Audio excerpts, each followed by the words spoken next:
From the Sidelines, episode 83, ladies and gentlemen, boys and girls, we're back with another guest before the big event. It's coming up shortly. That's what I meant to say. You know, we would take that again, but fuck it. One take Jake here. We're going to get through this, all right? We're going to plow our way through. We're a snow plowing winner, all right? Let's bring in the other host. I'm just crumbling apart. Hatch, save me. Throw me the life preserver thing, the circle thingy that's on boats. Around, buddy. I'm casting around, dude. Come back to me. Pull me in. Oh, yes. There we go. Episode. Okay. We're back. 83. You know what, dude? Hit the nail on the head. We conquer, dude, through mistakes. But it's through okay, mistakes. Dude. Yeah, one take Jake's over here. Come on, let's get it done, boys. Brando Baird, our other host who's on the show. What's going on, buddy? Yeah, no mistakes right here, though. Yeah, we're good. Hey, I'm just saying. You know, we're clean. We're here. This is another podcast. When you make mistakes, it's a lot worse of a magnitude, though. So that's it's kind of the problem. Exactly. With your day job, you don't want to fake doctor over there. All right, well, let's jump into this, boys. As always, we've got to talk about our couple of great sponsors who help kind of provide support for the show and keep us on the air. We got all of them. Liquid IV, we'll start from the top today. They've got all their great flavors. You can check them out online at liquidiv.com. They're an awesome hydration multiplier. One of the tools that we use to stay hydrated out at the field. Use code Mafia_Moffitt. Save yourself 20% and get free shipping over at liquidiv.com. We also have NECTR Energy, NECTR.energy. It's a great little energy pouch. It's got some caffeine and a neurotropic in there to help kind of boost you, keep your energy levels up, and focus you in a little bit while you're either out at the field or, you know, any other time in your life that you want some energy. Go check them out, NECTR.energy. Use code Mafia Productions over there. One word on that, Mafia Productions. And then last but not least, we have Welts Clothing, weltsclothing.com. Head over to FTS, weltsclothing.com. That's what I want to say. The code is FTS. I'm getting a little ahead of myself, but they've got some awesome apparel. They've been dropping a lot of new stuff for the 2024 season. Scott Stewart and the boys down there in Texas, they're doing some great things. Go check it out at weltsclothing.com. Use code FTS. Save yourself some dimes over there at checkout. Awesome. That's all three of them. Danny, let's go to you. Let's get out of whatever the hell's going on with me tonight and let's go straight to you. So guys, our guest tonight, Danny Lincoln, we're so proud to bring him in. He's an employee for HK Army. That's how a lot of people probably know him and his work. But I mean, he's been playing the game for quite a while. He grew up in kind of the Midwest area, but he's out in California now. The Golden State out here. We love it out here. But you know, we're gonna pick his mind on some things today, and we're excited he decided to sit down with us. So Danny Lincoln, how you doing, man? Welcome on into the show. I'm doing great. Thanks for having me, guys. There's your applause. I got it. I was late. Yeah, I'm pretty stoked to be on here. Well, hell yeah, man.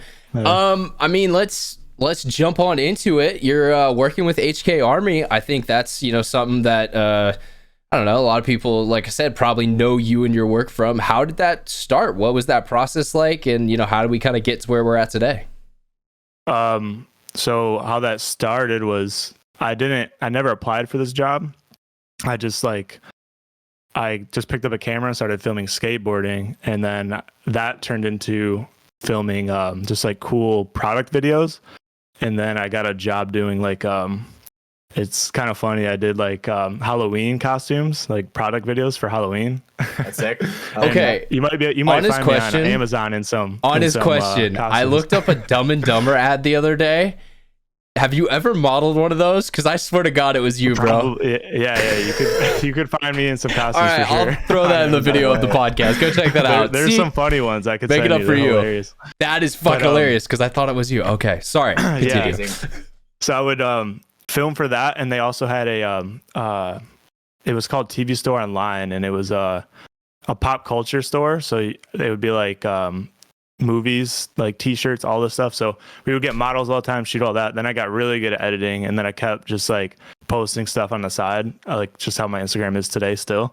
And then somehow Mark found me, and I never posted paintball stuff like at all. I did back when I was younger, but I was like, whatever, like I don't play anymore, so I'm not gonna post it. And he found that and then messaged me, and then I was like so confused, like it was just random. And then I was like, okay, well, sick, because I looked up to them when I was younger, like as most of you guys did too. Absolutely. And I was like, well, I'll keep this connection, and then he'll send me stuff, and I'll just make some cool stuff and just keep like every week or so he would send me new stuff, and I would just make stuff.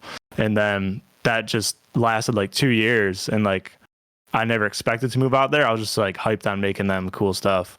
And at the time it was weird because Instagram wasn't how it is now. It was like mainly photos still a little bit. People would post videos, or equipment would post videos. But he didn't make product videos, and that was like what I was really good at. So I think that's why they like wanted me to come out here from the start. And then he's like, dude, you want to come out here? I'm like, yeah. I'm like, but I don't have money to move across the country. It's not like in Michigan, you don't make as much as you do out here. And then he like hit me up like a week after asking me, and then he's like, if you can find a place right now, like we'll pay for everything and like make sure you're comfortable for like a couple months. I'm like, damn. All right. So I found a place, and then I was like literally gone within like a day or two. I had no time to think or like say goodbye to people, which was good because I didn't think it was going to be that hard to leave everybody. So the faster, I think it was like the better. Nice. So you were saying there, you started playing from kind of at a younger age. When you were a kid, you spent some time doing it, and then you took a gap. You kind of went away. So it was almost HK kind of got you back into the game in a way. That's what I was hearing from that. Yeah, pretty much. Well, I started like most people at like a birthday party, but it was like at my house. Let's go. Oh yeah. But I got shot in the foot. We didn't even play. I got shot in the foot. I started crying. I'm like, I'm never like, screw that. And then like a year later, I got back into it, and then I just started wrecking everybody. I was like, okay, this is fun. And then I was just hooked from like then on. And but I had to take time off a lot because I kept getting injured, like on the dumbest stuff. Like my rotator cuff was just completely torn for so long. You were saying you skated for a while, right? Yeah. Did that have anything to do with some of those injuries? No? Okay. That's even worse from than football and paintball. I would dive in like the snake, and my arm would just completely dislocate. Oh damn. And then it just kept getting worse. But that skateboarding did contribute it. Skateboarding did contribute to it a little bit, but I got lucky. Like it would pop out sometimes. Skateboarding, it was just like iffy, but it was never from falling. It was jumping on skateboarding. Like the up motion would just pop it out. Yeah. Oh, because you're trying to pop. Okay. Yeah. Wow. Okay. Well, all right. Well, so it's probably a better thing that you're a little bit more behind the camera now, but you do play and you spent a lot of time in the semi-pro kind of division with the Titans last year. I know I saw you at a couple events with them. I mean, how was that experience, man? That was super fun. I never asked to play with them. It was just like we had Brandon Short on the Bloodhawks for the first, I think, event of the season. And we went and practiced with like us four, like me, Short, Jacob, and I think maybe 2 other people. And Short was kind of like seeing who was like good and who wasn't. And then after the Bloodhawks, or when he got asked to coach the Titans, he's like, I think you have it for at least semi-pro. He's like, you want to play with us? I was like, I'm down. I was like, I've always wanted to. So I was like, it's a weird jump from because I used to play D4 and D3, and then playing WCPPL, it's like super competitive, and then playing semi-pro is like way up there too. I was like, there's no like, you can't slack on this. And that's what I hated about playing divisional, is half the people slack and they don't commit, and it's like there's 1 or 2 people all in and everybody else is not in. So I was like, that's what I like about the higher divisions, is mostly everybody is all in. Yeah, Hatch would murder a teammate who's not committed. Like, you don't get to play. Like, dude, they don't. I'm just saying, Danny, you're speaking my language, bro. Slackers don't survive on my team. They just don't. Stabbers don't get stabbed. Slackers don't survive. All right. Straight up, dude. And I let them know. It was like a lot of people, they just like, they can't handle, playing on a team where it's like, you got to put in the work, where it's like with the last weekend with J-Bo, it's like, dude, double days all the goddamn time. It's like, that's a lot of work, and a lot of people, they enjoy their freedom a little more than the grind, I guess. But yeah, I mean, if you want to be a top team, you literally have to like sacrifice your weekends 100%. Absolutely. And the week, I in my opinion, you have to be working out and like doing like training during the week. If you're not, then you have to be like semi-pro and pro. You have to train like an athlete. You can't that's in my opinion. Like, you shouldn't be Yeah. doing No, the anything else. days of yore when you could, go out to a tournament and go sit behind a huge wedge in the back and be a part of a 7-man team and feel like you're doing something. That's long ago, kids, Yeah.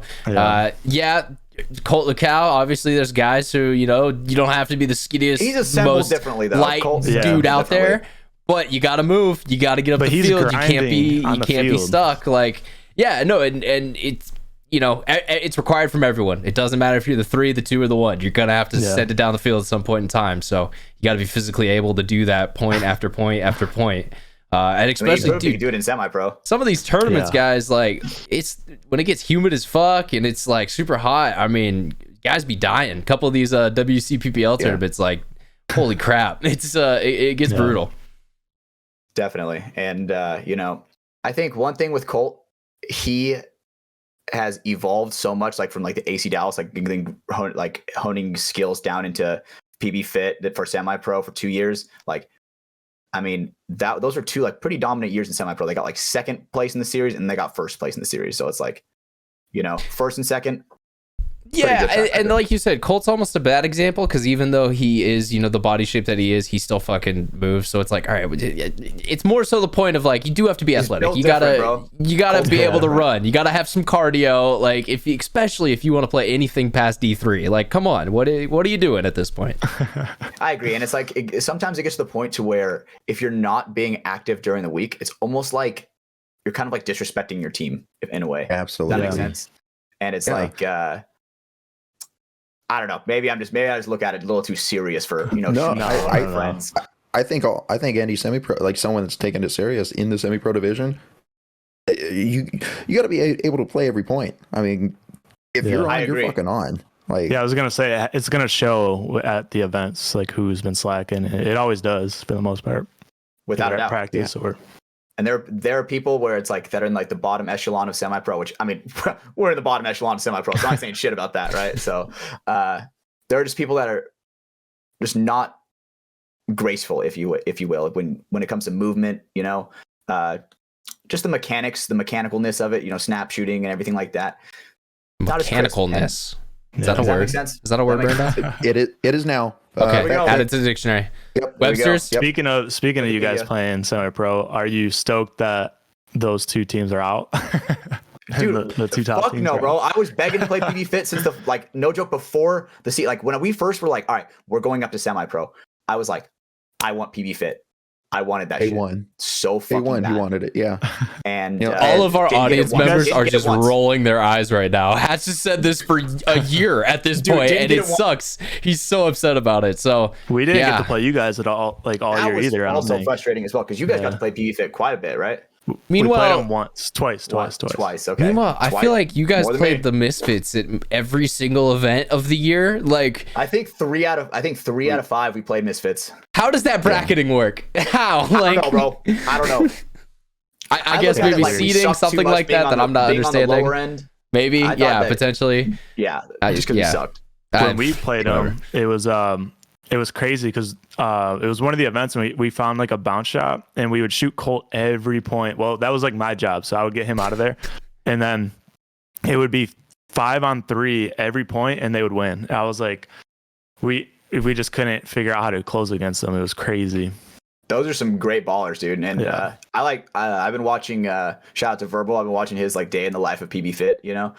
And that's the shit that's fucking awesome, dude. It's just a bunch of dudes that have the common goal of bunch of bros, man.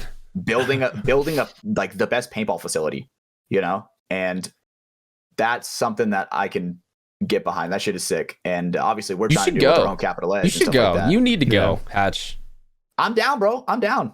Because Danny, have you been out to Fit? No, I want to. I think we're gonna. Yeah, everyone in this call needs to go. If one of our teams go practice there, I think I'll probably go. You should definitely. Really good content. Yeah. No, great. Kind of, you could do some cool things out there. Go out Friday, like before that, so you can go see the night ball. That's always a blast to play in. Hopper ball underneath the lights. That would be fun. So much fun. Yeah. I got to play the night ball. Hyperball at like a street ball thing that we went to. What was that? And you guys were like testing the glow in the dark paint. I remember seeing some footage from that event. Dude, it's scary because you can't see anybody. but you can see the streams like laser beam. Yeah. So it was cool, but it was sketch. You just shoot back at the paint, reading the paint. Yeah, you just have to guess. It's crazy. Sometimes wipe it off. I mean, not.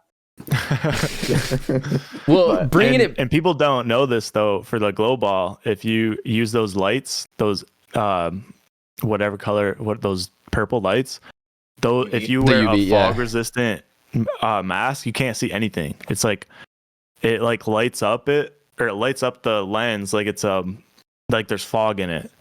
Oh, you're talking like a dual pane, just like the way it interacts. You have to take the lens thing out, the pane out, and then a single lens you'll be able to see fine. But yeah, damn. So everybody at PB Fit, they have to be on single lens. There's no way they're dual pane in that. They can't see nothing. You know, dude, when we get Colt on here, I'll definitely ask him, like, dude, what is the strat? What is the strat? Hey, don't sneak peek guests. All right, okay. They got to tune in every week, and then they'll see who shows up. I did want to bring it back a little bit, because one of the things we touched on there before, and before we get too far away from it, we're gonna get into paintball more later. Yeah. Skateboarding. You said that was obviously a big kind of passion of yours, and I've seen footage you still release to this day, randomly here and there, like. Talk us through that. Was that like your first kind of action sport love, or what? What was that? No, paintball was still my first, and then snowboarding came second. And then when summer hit, I was like, damn, like I can't snowboard. So I was like, I just picked up a skateboard, and then all my friends skateboarded that, and I didn't know that they were like really good. So I just hung out with them like every weekend or during the week, and we would just go skate. And I was like, well, this is the only way. Like, it's kind of like paintball. Like if you go to a paintball field and you're not that good, it's like you feel weird when you're like playing with like good people. Like you feel like you're getting judged almost. So skateboarding is like that, but way worse. So you just have to like suck it up and just. But not they care are what judging people. You. I think if you're good, you're not really doing it. The kids think you are. Like most of my friends I was making a bad jokes. Yeah. But my other friends that weren't good, they never got super good because they were just like, oh, I'm like, I don't want to skate in front of these good people. It's like they really don't care at all. They'll probably help you if you ask.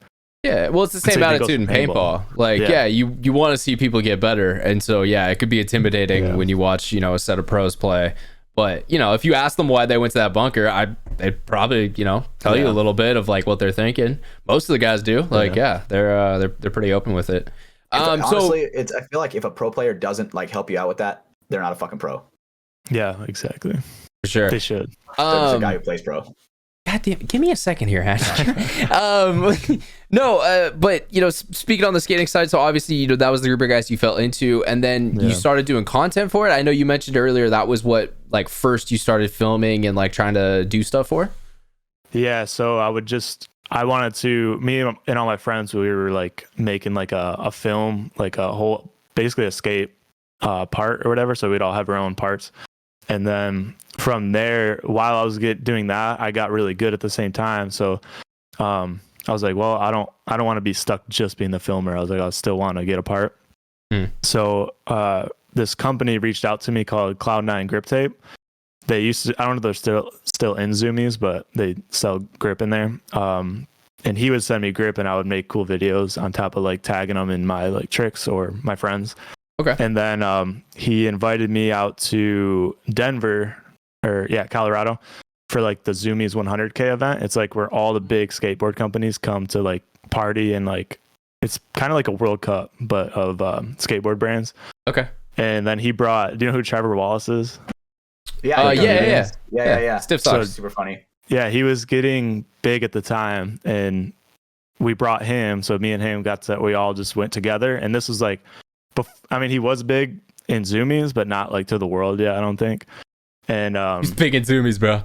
Yeah, so I met him, and now me and him have been like good like friends ever since. But like that's where all that like skateboarding and skate companies and like how I filmed for him, and that's where that came from. Okay, so and then that was the product's video start, and then you kept refining that, and and I was like, oh, if you just post cool stuff online, then other people will see it, and well, hell yeah. Okay, cool. And then that started the whole journey, and then from there, when was the first time you filmed paintball? Like, when was the first time you stepped on a field?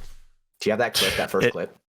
I have filmed a long time ago with like a handy cam. Okay. When I was like 15, but I had no clue. Like I wouldn't even say that was like editing.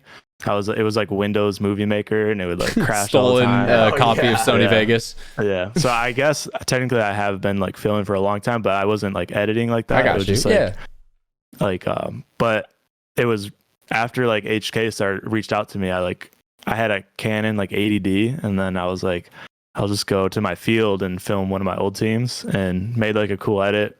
But it's not that cool, I don't think now. But yeah, that's like the first. Like I was like, I'll just try it and see how it goes. But yeah. Yeah. No, that was funny you said that.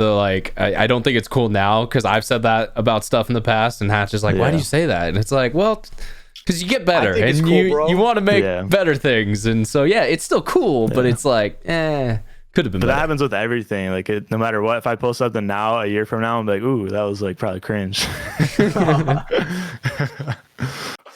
That's me when I look at like my play style, like me a year ago, and I'm like, damn, I used to suck, and now like I'm like, you get better and better and better every year. Well, that's from grinding and playing semi-pro all the time. Yep. Thank God, dude. Yeah, that'll do that for sure. I start getting bored.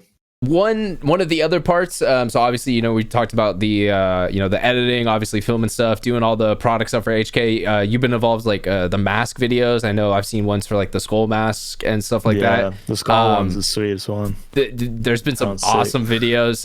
Just go look at HK Army's Instagram feed if you haven't recently. There's some cool work on there. But one of the other parts that I don't think a lot of people know that you do produce for those is custom music. So I know you've picked up kind of making songs and EDM style tracks and little things that you can throw behind reels.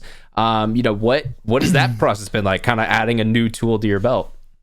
So I've always wanted to, like when I was younger, but every time I went to like start, I was like, oh my, like it's so overwhelming. But from being like a videographer, photographer, whatever, the software, like I know, like your way around all these, and it's once you grasp it, it kind of translates to other DAWs or softwares or whatever. So like I downloaded Fruity Loops during the pandemic. I was like, well, I got all this time at home, I'm just gonna like learn something new. And then I just knew like you have to go through the suck phase of anything. So I was like, oh my God, I have to start all over again. And then and like I wanted to make music I was like, because sometimes like finding music takes longer than editing. I don't know if you've been stuck doing that. I was like, well, it's one of those things that sometimes you don't even know what you want, and you'll just be scrolling and kind of listening, and after 40 tracks, you're like, that's it. And it's like, you can't find it from the start, but it'll eventually hit you. You'll know when you hear it. You're like, oh, yep. So if you could just start from knowing what you're hearing, I see why you would want to, figure out how to get into like the music scene. Or not the music scene, but like more kind of working with that. Like in the learning phase, there's like, it's like endless stuff to learn. And then like, as I'm like learning stuff, I'm like hearing new songs or new styles of music. And I'm like, oh, and then you want to try to learn that. But there's so much, it's like, it's crazy to like I want to get good at that as good as I am with like video, where I can just like knock it out in a day, which I don't know how you can if you with the song, but, yeah, that's like my goal, just to like be able to crank songs out like left and right. Nice. Okay, so I'm gonna put this in real quick because I actually found the photo. Danny, I dropped a photo in the Discord chat. Is that you? Hang on, let me look. That's gotta be, dude. Yep. That's you. No way. Oh my God. So I don't even remember putting that on, honestly. That is so funny. Yeah, I randomly looked up a Dumb and Dumber costume the other day for some joke that I was making, and so I screenshotted that, and then I was like, "Damn, that looks like Danny." That is freaking hilarious. Oh my God. Look up A Christmas Story. Bunny costume. Brando. What? Yep, I'm on it. That's my guy. Well, he's looking that up. I wanted to confirm that, so I'm glad that. All right, that is Danny. Hell yeah, we got him. Funny one. Because we normally we normally get models, but sometimes I got stuck doing it. Well, hell yeah, that's fucking amazing. Okay, and then here we go. Is this it too? I gotta pull this one up. Fortnite skin.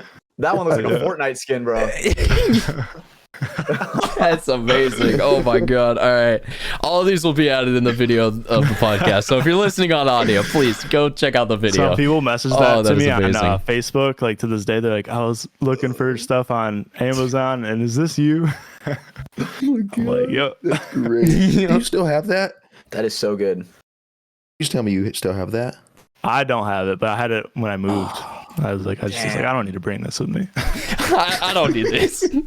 Well, I don't blame you. I'm sorry to cut you off. I found that photo and I was like, oh, I gotta ask. But getting back to music stuff, you're saying you're still learning, and I guess it makes sense. I mean, because music's huge. Like, even once you know the basics of the software, like, all the different music theory, all the different freaking, I don't know, effects and crap that you can put on shit, understanding mastering, understanding EQ, like there's a lot that goes into making audio. It helps when like making videos, because like now I'm like, oh, like now I can use all like my like whooshes or like impacts, and now you can like finalize understand sound design a little better.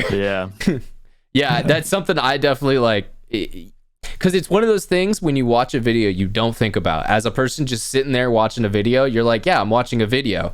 No, the video's half of it. The sound is the other half. So every time you hear like, a beautiful coffee B-roll, and you hear those great beans grinding, and you hear the filter, the nice beans going into the filter, that's someone adding that sound after. It's usually not captured in the video at the same time. So sound design is a huge thing. I know Dylan does a lot of like sound design stuff. He's been doing a lot more of that. Definitely something I want to start adding into my editing as well. But Dylan Fout. Yeah, Dylan Fout. Yeah, he's a friend of the show. He's been on a couple times. It's been a while. We're gonna have to capture him at some point this week. Videos yeah, he did. Like I actually, I saw some of those. That was like, I mean, talk through that from the outside in. It was a weird collaboration. I was like, what's going on over here?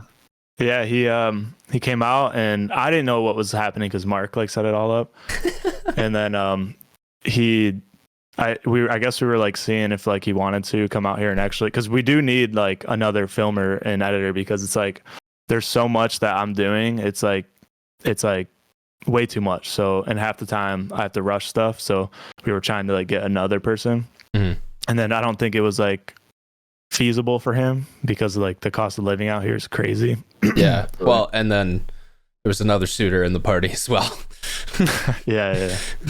No, but I mean, and it makes sense. Dylan is one of the premier talents behind a camera in our community, so I'm glad that multiple companies were trying to give him opportunities, because he deserves it. So fuck yeah. I'm always happy to hear him doing good things.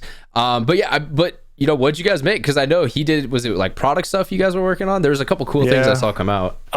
We just let him kind of do his own thing, but try to make like a product video for like two of the, I think we did the balaclavas and the cleat covers, and they turned out pretty good. So nice. Got the shiesties over there, the custom HK shiesties. The shiesties. That's what I want. And that does kind of remind me of another part of HK's brand. That's something that's really not talked about a lot in our community, but HK, kind of the hostile airsoft stuff. What involvement do you have with that? I mean, how is that kind of, is that a part of the HK paintball division? Like, what is the relationship and what is all that there? Yeah, it's still under the same thing. Okay. So we do, all the same people that work on HK works on the airsoft stuff. Okay, it's just another division of HK. Yeah, it's mainly Jacob though. He plays on the Bloodhawks too. Okay, you guys probably know him, Jacob Stewart. Yeah. So he's like the man behind it mostly, and but yeah, I'm the one that's still doing the videos, and then now we have a photographer that kind of helps. We like brought up like one of the warehouse guys and like transferred him over, and now he's just like photographer to take that off of me, because I was doing all of that. So but yeah, that's a fun project. It's just like, it's different for sure. It's like I was gonna go play, and a bunch of stuff went wrong while I was at I think Tac City or something, and I want to just get a feel and the vibe for it because I don't want to just film and like do stuff for that culture or whatever and not know anything about it. Yeah. So like I wanted to like go in like every week and play, but I got to get a working gun and stuff first. At some point, yeah. Well, like we know the most hardest thing about airsoft is working guns. His equipment, yeah. We were talking with Ronnie about it. Like he obviously had his experience going over to Amsterdam, and check out that podcast if you want to hear more on that. But Airsoft, it is cool. It's like one of those things. It's like I get why people hated it for years, but at the same time, it's like, look, they're also shooting another plastic object at their friends. We're not that different, all right? We just have some different things that we like to do, and styles and stuff that we have. So it is kind of cool to see HK at least embrace that and kind of jump in and start making products for it, and kind of saying like, hey, all right, here's at least our support. You guys were already wearing KLRs, SLRs, and all of our headbands, so fuck, let's make a plate carrier now too. Why not? We're brothers in arms, I would say it's probably better, not better than paintball, but like it's up there for like younger Fighting kids, words, Danny. or like the what? Yeah, fighting words. Well, it's better to like get people into paintball because it doesn't hurt as bad, and it's maybe more like friendlier for like parents to come watch and like hang out.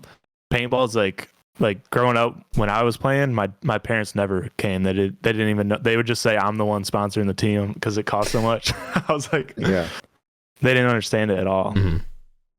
But Airsoft, I think, is more like reasonable. Well, I mean, I feel like that's everyone's parents. Like, the only way I would get out to the field when I was like first starting was one of the like older teens there kind of lived near me, and like we played together, we became friends, and he's like, all right, yeah, I'll swing by your house and pick you up, and like it was just some other random dude I didn't really know that well, but that's how I got to the field, and it was sick. Those are some great fun car rides, but yeah, it's those days.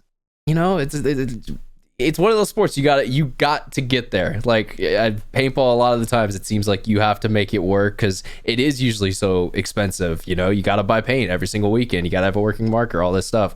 It's definitely getting cheaper now that you can get a 180R and essentially have a great tournament level marker for not the same price as like a super high end one.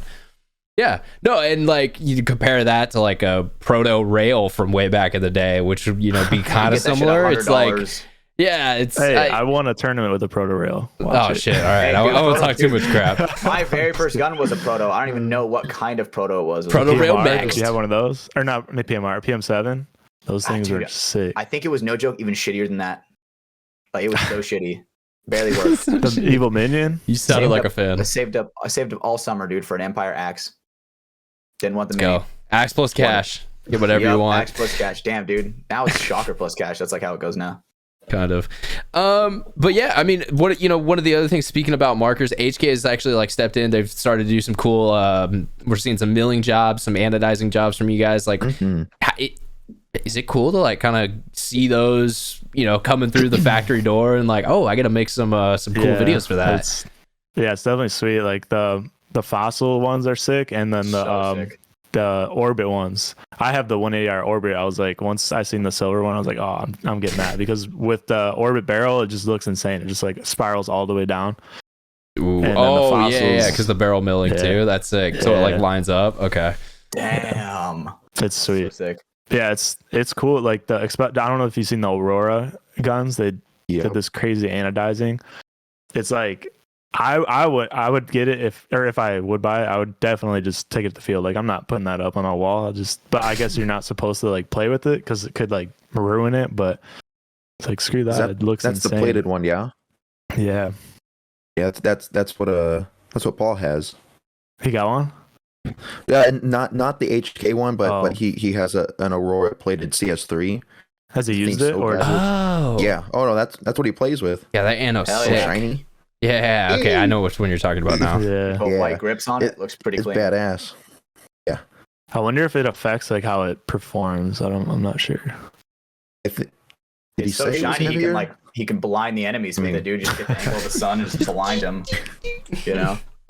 Moving it like a huge reflector. That's the next strat. So I like that. The other kind of random question, because we got through the other pointed things I wanted to get through tonight. Where did the love of coffee come from? Coffee, I feel like, is a big thing in your content. It's your username. It's there's where did that start for you, Danny? I don't know. I wasn't really a coffee drinker when I was like growing up, I think, or even like my teenage years. It was like right either in the middle or after college. I was like, just started getting coffees. I was like, God damn, this shit's good as fuck. And then, and then there's a place in Michigan called Tim Hortons, and that's, I would say, where it like places Michigan. Canada is rolling. Yeah. Our couple Canadian listeners are upset right now. Sorry, Christopher. That's my bad, bro. A lot of Canadians don't like Tim Hortons for some reason, but I think it's really good. A little triple. Wait, what are you talking about? They love Tim Hortons. No, not if you're so. The real super like or the not Canadians the real coffee drinkers, they don't like, they just like drink black coffee, or they'll get like whatever. But like a lot of, so you watch Peter McKinnon, I'm assuming, sometimes, or you've heard of him? Well, Peter McKinnon, I have other people up there. I mean, we know a couple guys from Canada, a couple guys listen to the show. A good or like a really he loves making a comeback. He hates Tim Hortons and shits on it all the time. But I love Tim Hortons, but that's where it came from. And then I would literally get like coffee all day and just edit. So that's okay. So that's where it started. I mean, and then you made it usernames and kind of went through with my that. username, I couldn't think of a new one, and then I was like, well, I like coffee and I'm a photographer or whatever, and then I combined the two, but now I like cut it down to just the first part. Okay. Yeah, so I saw that tonight when I went to go add you. I was like, that's an interesting one. I haven't seen something like that before. And then now it's Coffo because everybody that's a little too convoluted. It. Yeah. I'm gonna call you Danny. Is that okay? Yeah. You guys like bean water that much? Dude, bean water's pretty damn good, to be honest. For me, bro. Are you like a Ghost energy drink? Dude, even that is too much for me, dude. Like, no, Ghost, like that is insane. Yeah. No joke, but I will say I've cut back on energy drinks like crazy, dude. Well, I probably had like I had like 3 energy drinks in like the past. Yeah, you used your NECTR energy instead. Exactly, right? So I'm always staying energized instead of all that sugar intake. Yeah, I mean, I would like to like cut down on it, but I don't know how well that's gonna impact my creativity. Do you still drink the same amount during tournaments? I try, yeah.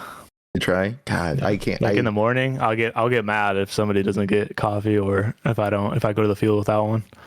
See, I would like to, but sorry, Ryan, but no, I would love to get a coffee in the morning, maybe the like coffee shits, bro. noon or so. Yeah, but because I mean this is my 4th coffee today, so holy shit, dude.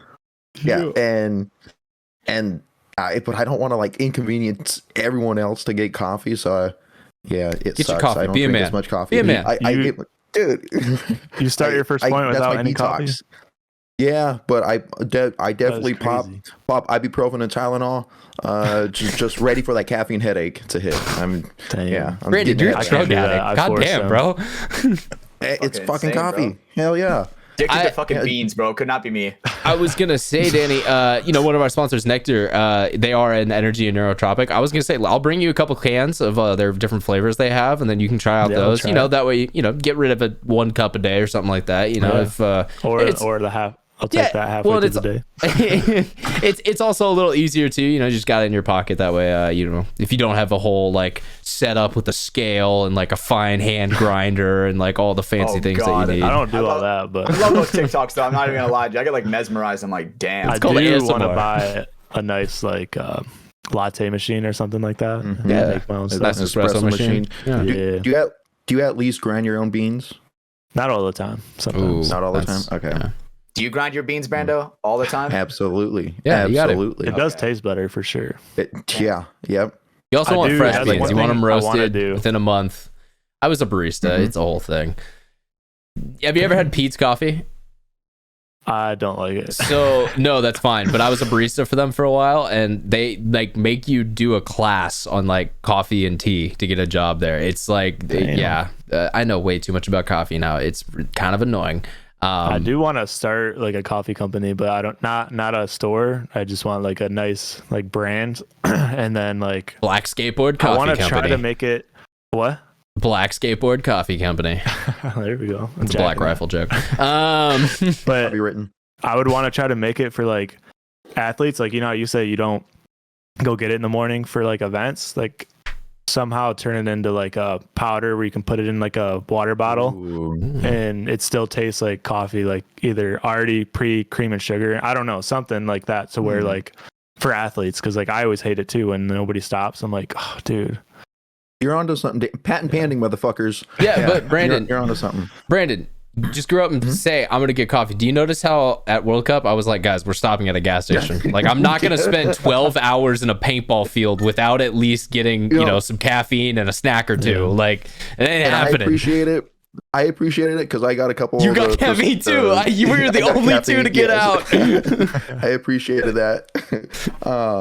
Yeah, that's in my rider, bro. I need to be able to stop by a gas station. I would get my monsters. I'd get my monsters the night before at the Walmart. Whenever we do the Wally World run, I'm like, all right, let me just grab a couple, put them in the fridge. So then morning, I just grab it right out. No need to stop. I was prepared. Yeah, that works too. Those 4 a.m. mornings, bro. That shit's rough sometimes. Yeah, 3:15. Cedar's getting up, trying to. That one's a little extra. Like, I think when. I'm pretty sure it was midnight one of the nights. He's like, come on, guys, we got you ready. I feel like you should be like ready, bro. Like, for me, it's almost like all my shit's packed in my gear bag to where it's like I just got to wake up, brush my teeth, and literally walk out. Oh, dude, I'm a little kid. Like, at events, I literally lay out like the clothes I'm going to wear. I wear my pants that morning. I don't give a fuck. I'm just going to wear those all day anyway. So let's just put those on. HK, TRKs, or TRKs. They're fucking comfy. I love them. It's... You gotta save all the time you can at Excel mornings. We don't get a lot. No, we don't. But are you guys stoked for Vegas? I've never been to Vegas actually, so that's exciting, man. I'm very excited. Yeah, I'm getting excited. I haven't been back since COVID, so it'll be cool to kind of see the city bustling again. I lived there for a bit before and then during COVID, so I left when it was a ghost town. So it'll be cool to like see the city, lit up and bright lights and all that again. The Summit Awards, I think that's gonna be fun. That's cool, exciting thing going on. Glad that something like that is happening. Obviously, I mean, we're nominated over here on the show, so we're gonna be going. But yeah, that'll be fun. You're nominated too, right, Danny? No, you weren't. Okay, that's DQ. DQ got. It was DQ. Okay, that's who they said for like the because HK, like mine, I haven't made like an event video or nothing. That was mostly him. I made one for a cup, but that was just like a quick one. And a lot of people don't even like, because I don't post a lot, or HKs. I'm like I don't have them tag me and stuff. So it's like I'm kind of like behind the scenes. Like I don't. Yeah. Put it out you're there kind of just the ghost. Your HK's Instagram kind of like if you see stuff from them, it's from you, but it's going under their name because you work for them. Oh, so you run the HK account? No, I don't. Which he doesn't run it. It's his content. Yeah, because it's your content. Okay. Who does? Coming up with captions and stuff, I hate doing that. We have I give it to Kenny and Mark are the ones that post. All right, because I got a gripe. All right, HK tagged my boy Hat. Oh, let's go, dude! Got a free reel. Just me in the back center shooting. It's just me. What the fuck? I was waiting for me to come out. I was like, dude, I've never even seen this clip. I don't even remember going this way. I'm like, what the fuck? Which clip was that? Here, I'm gonna stand it right now. It was from Philly last year. Is it when somebody ran into the bunker? No, that was Mike. Nah, it's literally just me shooting in the back center, talking. And I'm like, all right, any minute now, I'll come out. Any minute now. I told him I was like, yo, that's not me. Like, if you don't want me to collab, I won't. And he's like, fuck it, just do it. And I was like, okay, if you say so. So yeah, dude, it was funny. Yeah, that was the day before my birthday too. That was posted. Dude. I was like, no way. I filmed that. I don't remember. I think I filmed that. Yeah. I think that was you filming that one, Loki. Yeah. I mean, that's a good point. You're pulling double duty at events, or at least, a couple times last year you would help out, grab some footage of, other teams and kind of be a second camera. And then, the next morning go out and play your 2 matches with the Titans. It was cool to watch. Yeah. I loved it because it's like, if you really want to do it, you can make it happen. And then, like we had DQ out there filming. So it's not like we were like losing a lot. And then my whole job basically was just to get reels. And then I could do whatever. So, but this year we're doing like a little bit different. Since I'm not playing right now, which I wanted to, but I'm just kidding. Dude, I'm just kidding. Shots fired. I can't commit. Dude. I can't commit. God damn it. Conversations happen off show, but I am like it would. Maybe I'll play it on team. I don't know, like for the other events, but yeah. I don't want to, like, for the Titans, it was kind of like nice because we would fly out and all practice like the week before, and everybody was so far away that that's the only time we could practice. So it made it super easy. So it wasn't like you were like missing a practice. It was like, no, that's the only time we're all coming together anyways. So just show up at that one and you're good. Yeah. And at the end, it was nice because we all started to dial it in a little bit. And then the Europeans, the wheelers, they actually made it to the practice, and then we all pretty much gelled, and then they stopped playing. I was like, oh, come on. Are they just stepping back for this year? Yeah, it seems like it, because like he wanted a roster that was going to stay together, and we were, and then during the off season, he just made the decision not to do it again. So I don't know what happened from the last event to like his decision, but I know it's probably because of the money, because it's super expensive to like fly everybody around and stuff. I bet. Yeah, well,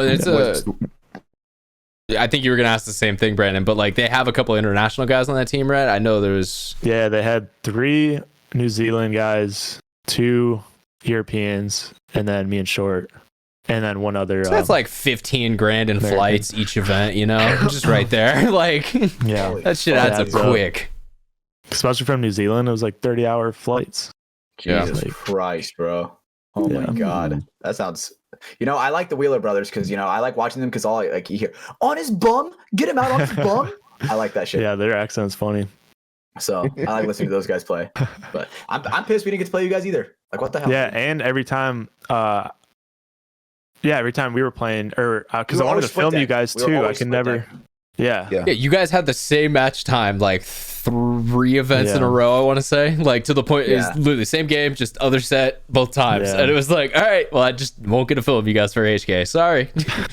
It is what it is, bro. It is what it is. I gotta play my games. It's a sacrifice to compete, straight up, you know. How do you think the head ref would have felt if you just grabbed your camera during your guys' pit point and then ran out and grabbed footage of theirs? Yeah, would I was wondering because I was like, I could easily just do that, like jersey pod pack still on, you know. Yeah. I don't know. They would.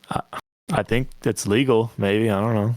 Have your other mask with your strap on it, and then that way you could like quick swap, and that's the way how you get away. Well, I'm wearing my media ID. You know, I'm wearing my media identification. Right now, I'm Danny Lincoln, HK Army's media member. When I walk in that pits and I put on my other mask, I am Danny Lincoln, Manitowati Titans player, or however you pronounce their team name. Manawatu. There you go. Yeah.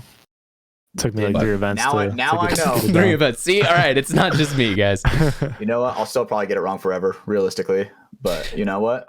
We're okay. Well, moving forward, I wanted to talk about something that's big happening in the NXL. We have a corporate sponsor, guys. First time in quite a few years that we have, you know, some help from the outside world. Herz Rental Car has signed a deal for 2 years to be a title sponsor with NXL. A lot of people have probably heard this already, but we haven't been able to discuss it on our show as it happened right after our recording last week. But yeah, I mean, what's your guys' thoughts on this all around? I think it's gonna be good. I think it's only gonna grow the sport realistically because seeing Hertz on, you know, paintball events, and I assume they're gonna have a Hertz bunker, right? Probably, I would assume. Right? But I'm only worried about if they're legitimately gonna have enough cars for, like, you know, because dude, they sell out quick at NXL events. Well, yeah, I feel like you're looking at it a little wrong because I don't know how much Hertz is gonna help. I feel like it's more so the money that helps. It's more so it's some type of extra funding that comes into the league, which maybe could also help springboard and help them talk to other outside companies and get them interested. Like it's one of those I would be right, like waterfall type things where it's like once one goes, it's a little easier to start having more kind of go over that edge with it, but getting that first one can be pretty hard. And it's something that we all use. We're going to use whether it's a sponsor or not. You know, give me a goddamn. Whereas I don't care if they don't pick me up. All right, Hertz Rental Car all the way. Dude, yeah, you're right, Hatch. U-Haul's next. U-Haul's going to see how much we're spending in Hertz, and they're going to catch on. Yeah, I think that's what they probably were going for. Like get this one, and then hopefully it'll be like a domino effect, and then a bunch of other companies will hop on. But this one actually benefits Hertz a lot too, because everybody's going to be using that code for sure. Yeah. Well, and it is kind of we're gonna want to support them. It's kind of a classic example that happens all the time when companies do show up for a couple events. Then everyone's always like, "Well, yeah, no, I want to support that company." Like, that's sick. They came to our thing to show us some love. Paintball's small enough to where it's not even on a lot of people's. It's not even on a lot of companies' radars. It's not even on most companies' radars. So it's nice to finally, be a little blip in the world of normal people, I guess. Normy marketing. Yep. There we go. Thank you, Ryan. I got you, bro. Some better words for me. But okay, one question I got for you, Danny. So I don't know if this was like green screen or some shit, but you guys were doing like a photo shoot. It was like on like the beach or some shit in like I think it was like impact gear. Did that feel fucking weird running around in fucking paintball gear on the fucking beach? I don't it might be weird for some people, but I've been running around in costumes and Halloween costumes in the middle of Detroit. True. So like, it doesn't really bug me. Like, I'll throw it on and do it. But there's a spot by me. It's like called Table Rock. If you go there early enough, there's like nobody there. And I had this like idea the whole time. A lot of people, if you look at the comments on like there's like a sponsored ad of it, they all cry about it. They're like, "What? This doesn't make any sense." I'm like, you guys have no creativity whatsoever. Well, it's for the view, bro. It's for the view. It catches people's eyes too. It's like, what is this? And then Fedorov was here, like helping us out for a while, and that gave him like something to do also when we went outside to go shoot. So I was like, let's just go to the beach and we'll see what we can come up with. And have you model? There was only like 2 people there, so I thought it was so visually appealing with like the fucking the shore in the background and everything. Yeah. So there's one photoshopped one, and that's on my Instagram of me running and diving. I was like diving at ASG, and I was like, I'll just make it at the beach, and that's the only one photoshopped. Crop that in. Dolphin dive. Yeah, that works. So that's well, I was gonna say for like right around that video and maybe a little bit before it, I actually did see there was a college football team that did a uniform reveal at a beach, and that was kind of where I was like, idea. Okay, so it was that same reel. Yeah, I saw that, and then I was like, oh, I kind of see what Danny's going for here, like kind of that similar, like, out in the wild, like, oh shit, and if dude you looks like a Spartan on the beach. Those people are saying the same thing. They're like, why are you doing this? It doesn't make any sense. I'm like, see, you can't anywhere you go, but people are people are dumb. Like, they just don't get it. But I think I think it definitely something about the beach, man. Because I mean, there are a lot of people like there are some people that are probably in like the dead center of Texas that are probably never seen a fucking beach like ever in their life. Yeah, dead center of Texas. They have a lot a coastline in Texas. That's probably not the best one, but Nebraska, North Dakota, some Wyomings, some good landlocked states. Most people have never seen a beach. So the salt of the earth type people, the people we need to keep this country running. The beaches over here are insane compared to anywhere else. I agree. I love it. What's your favorite beach? Laguna right now. You found that. But I do want to go to the Pacific Northwest and shoot out there. It looks crazy. But I wanted to ask you, how did practice go with Impact over the weekend? Oh shit. Okay. All right. I'm getting into it. All right. So I don't know if this is gonna sidetrack you too much, but I just wanted to. No, you're good. So he wanted to talk about it. It's on his list of like I want to talk about tonight. I want to see how Mikey was playing, all that stuff. Mike Arena, that guy's dude. There's a reason why he's on the top echelon of the Snake players. Like, dude, the guy is just hard as fuck to kill, straight up. And the thing is, all right, welcome to the part of the podcast where Hatch blows Mikey for like 30 minutes. Not even that. Because the thing is, right? This is a weekly segment. All right, Brandon. Here we go. See you at the end. This? One thing that I learned is a Titan can bleed. And they're not fucking immortal. Right? Mike Arena's not immortal. Matt DeRule is not immortal. Mike Zupa's not immortal. Nick Laval's not immortal. All of them can be fucking shot. Right? So it's a big reality check because some of the people that we just recently picked up, right? They were like, "Oh shit, dude, we're playing Impact," And I mean, for people like for me and Brando, sometimes that would be just like another weekend where we'd just be, whenever the pro squad was in between points and they'd throw us in there, But now we had a whole weekend against them, So yeah, great. I remember a point you, AK, and like a couple other boys fucking won a point against Dynasty, and I remember they were like, "All right, we're gonna take a break." Like I remember, they did not take it seriously going forward, and then they were like, "Shit, we just lost to a D3 team, guys. Let's fucking take a break." I'm glad you're telling the story, Ryan, because I'm gonna review the story real quick. Okay. So the first point we win, and they were definitely not taking it serious. They were like playing super short, right? Playing to the biggest disadvantage possible. So we beat them. The second point, they were trying hard as fuck.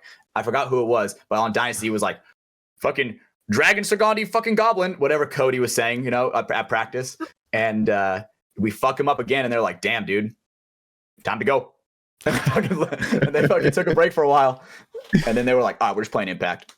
That's one thing I've noticed with like certain players is like there's like this weird they think the pros can't get shot. It's so wild to me. Like, or they're like they get super scared to play against pros. Like we've had it on even on the Bloodhawks. We'll be waiting to play Aftermath sometimes at ASG or whoever's there.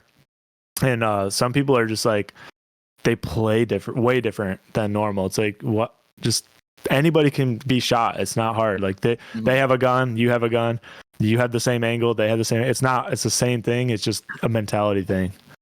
It's wild. And a lot of it is like the difference is survivability. Like Impact, they'll fucking hide. Like sometimes you'll get the snake and you'll get in a good position. They'll just be like, yo, 50 snake, everybody fucking hide. And then they will not give you an inch until they dink you out. Your body is worth more than killing them. Exactly. It's the truth, because at the end of the day, if you're still alive, you can still play paintball. Like you can still make other opportunities happen. Yep. And that was one thing we were struggling with. Go ahead, Rando. Yep. Yeah. It was piggyback off of that. Yeah, we were struggling off that with that. And on Saturday, maybe was it halfway through the practice with them, Bart walked over and told us like pretty much don't gunfight these guys. Like just stay alive. A big speech. Yeah.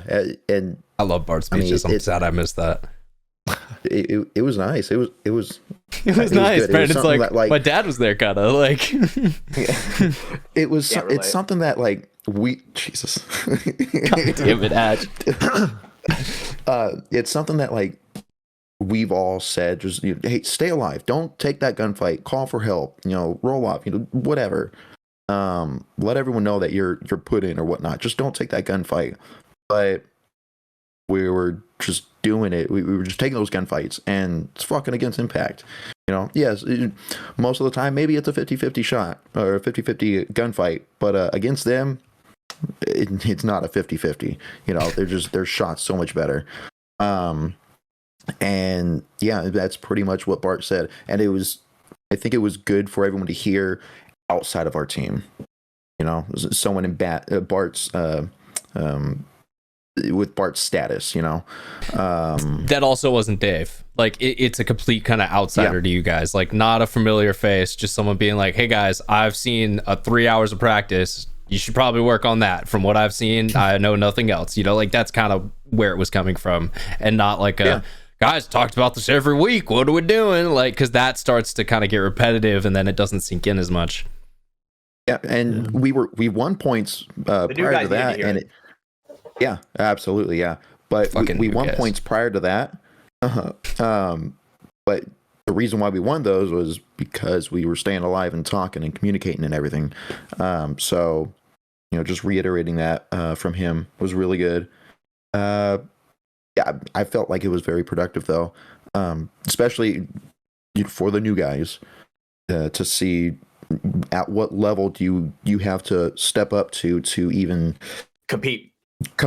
Yeah. And I said it out loud on the box one time where I was like, I think there's a huge wake up call, because it's good for our coach to see. Our coach is basically able to see who is and is not able to hang, right? And for a coach's perspective, that's huge, right? That's who you're going to put in, like at the premier, at almost the top level in paintball, right? Who's the coach going to put in, right? He's just feeling it out, seeing exactly how the tendencies of some of these new guys. It's like, okay, can they really hang against the upper echelon? And some people were not able to hang, and it showed. But obviously, it comes with time, right? Because some of the new guys, they never played against a pro team like that, ever.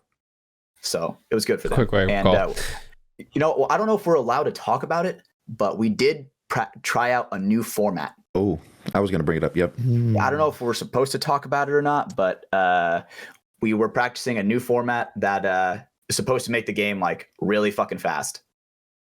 And 7-3 again? What? Did it make it fast with impact? Because they like to just sit. They definitely were doing it where it's like, say if we got like up a point, they were coming down fast as fuck. Like they were trying to win like that 30-second a lot. So was it kind of like what they had at Cup or something way different? I think it's gonna force a more of a offensive and defensive side with the time limit and the point system.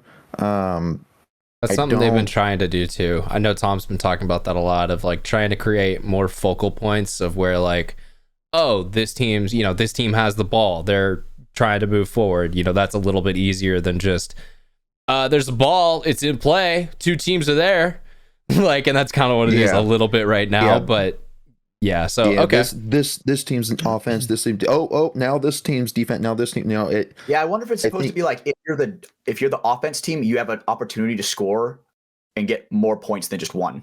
Maybe, I don't know if that's like that, because obviously we were just practicing it, right? And we were keeping score, but I don't really remember what the final score was. Now I think about it. Should we just go into the detail about fuck it. All right, we're releasing shit. We're beating around the bush. Whatever. It's not set in stone. We were just playing with it. It was if it's from Bart, I don't know if it's I don't know if you guys are gonna use it. Yeah, me and Danny are trying to be careful, like keeping our like relationships intact here. Up there, so no. So there were flags everywhere, red and blue. You pull it. Every second counts for. No, it's not. Oh, UWL. Dude, I was like, wait, what? Like, what the? I was like, damn, he's really hitting him with this one. Yeah, and we're playing in the woods again, so yeah. So it's gonna be fun for sure. I was gonna say for like you said how Impact like tucks in and hides. When I first started playing semi-pro at the beginning of last year, that's one thing I noticed. Like a lot of semi-pro teams don't do that. Like you go watch the pros, and everybody is second they know where like say the guys at the 50 or whatever. The whole team knows, and they're all super tight, not giving anybody an inch. The semi-pro, the person will still just walk down the field and shoot everybody, or everybody still plays super far off their bunker. It's like there's like way different levels to the game, like between semi-pro and pro, that people don't. As someone, you've filmed pro, you've played semi-pro, you've probably filmed a little bit of that as well, some other stuff.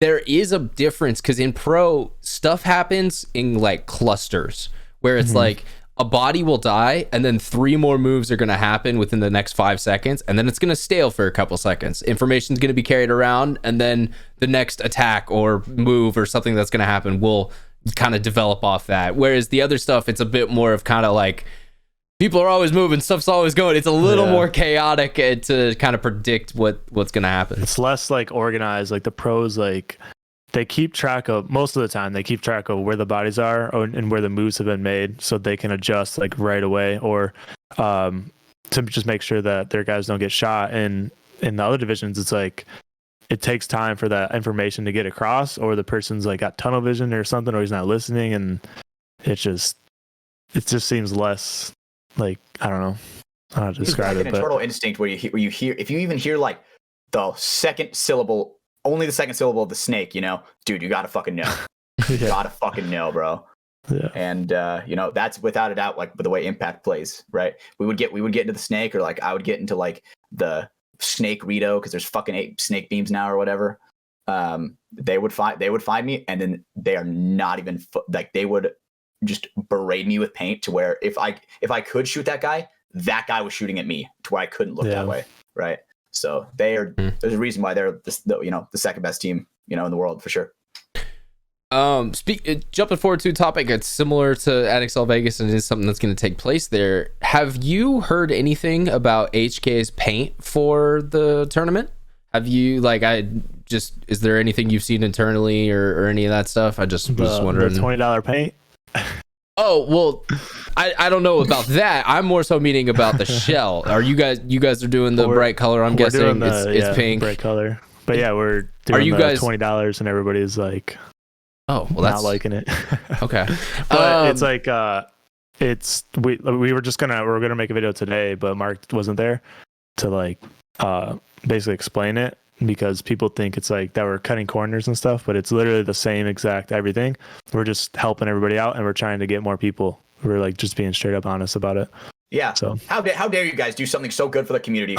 It doesn't make sense. Fuck you, HK. God damn it. What the hell, bro? God damn, dude. Well, but I was going somewhere with my point originally. You guys are doing a bright pink shell. Love that. Love you guys for that. Love it. Fucking GI, get your shit together. What the fuck? Have you seen it, Danny? Go look at NXL Instagram real quick, and everyone out there, go look at the NXL official Instagram page. They collaborated a post with GI today. GI did half of the fucking project and then put their purple shell back on the other side. I've been talking with Verbal about this. We're pissed, boys. Come on. What did you guys do here? You did half of it. You were like, let's make it pink.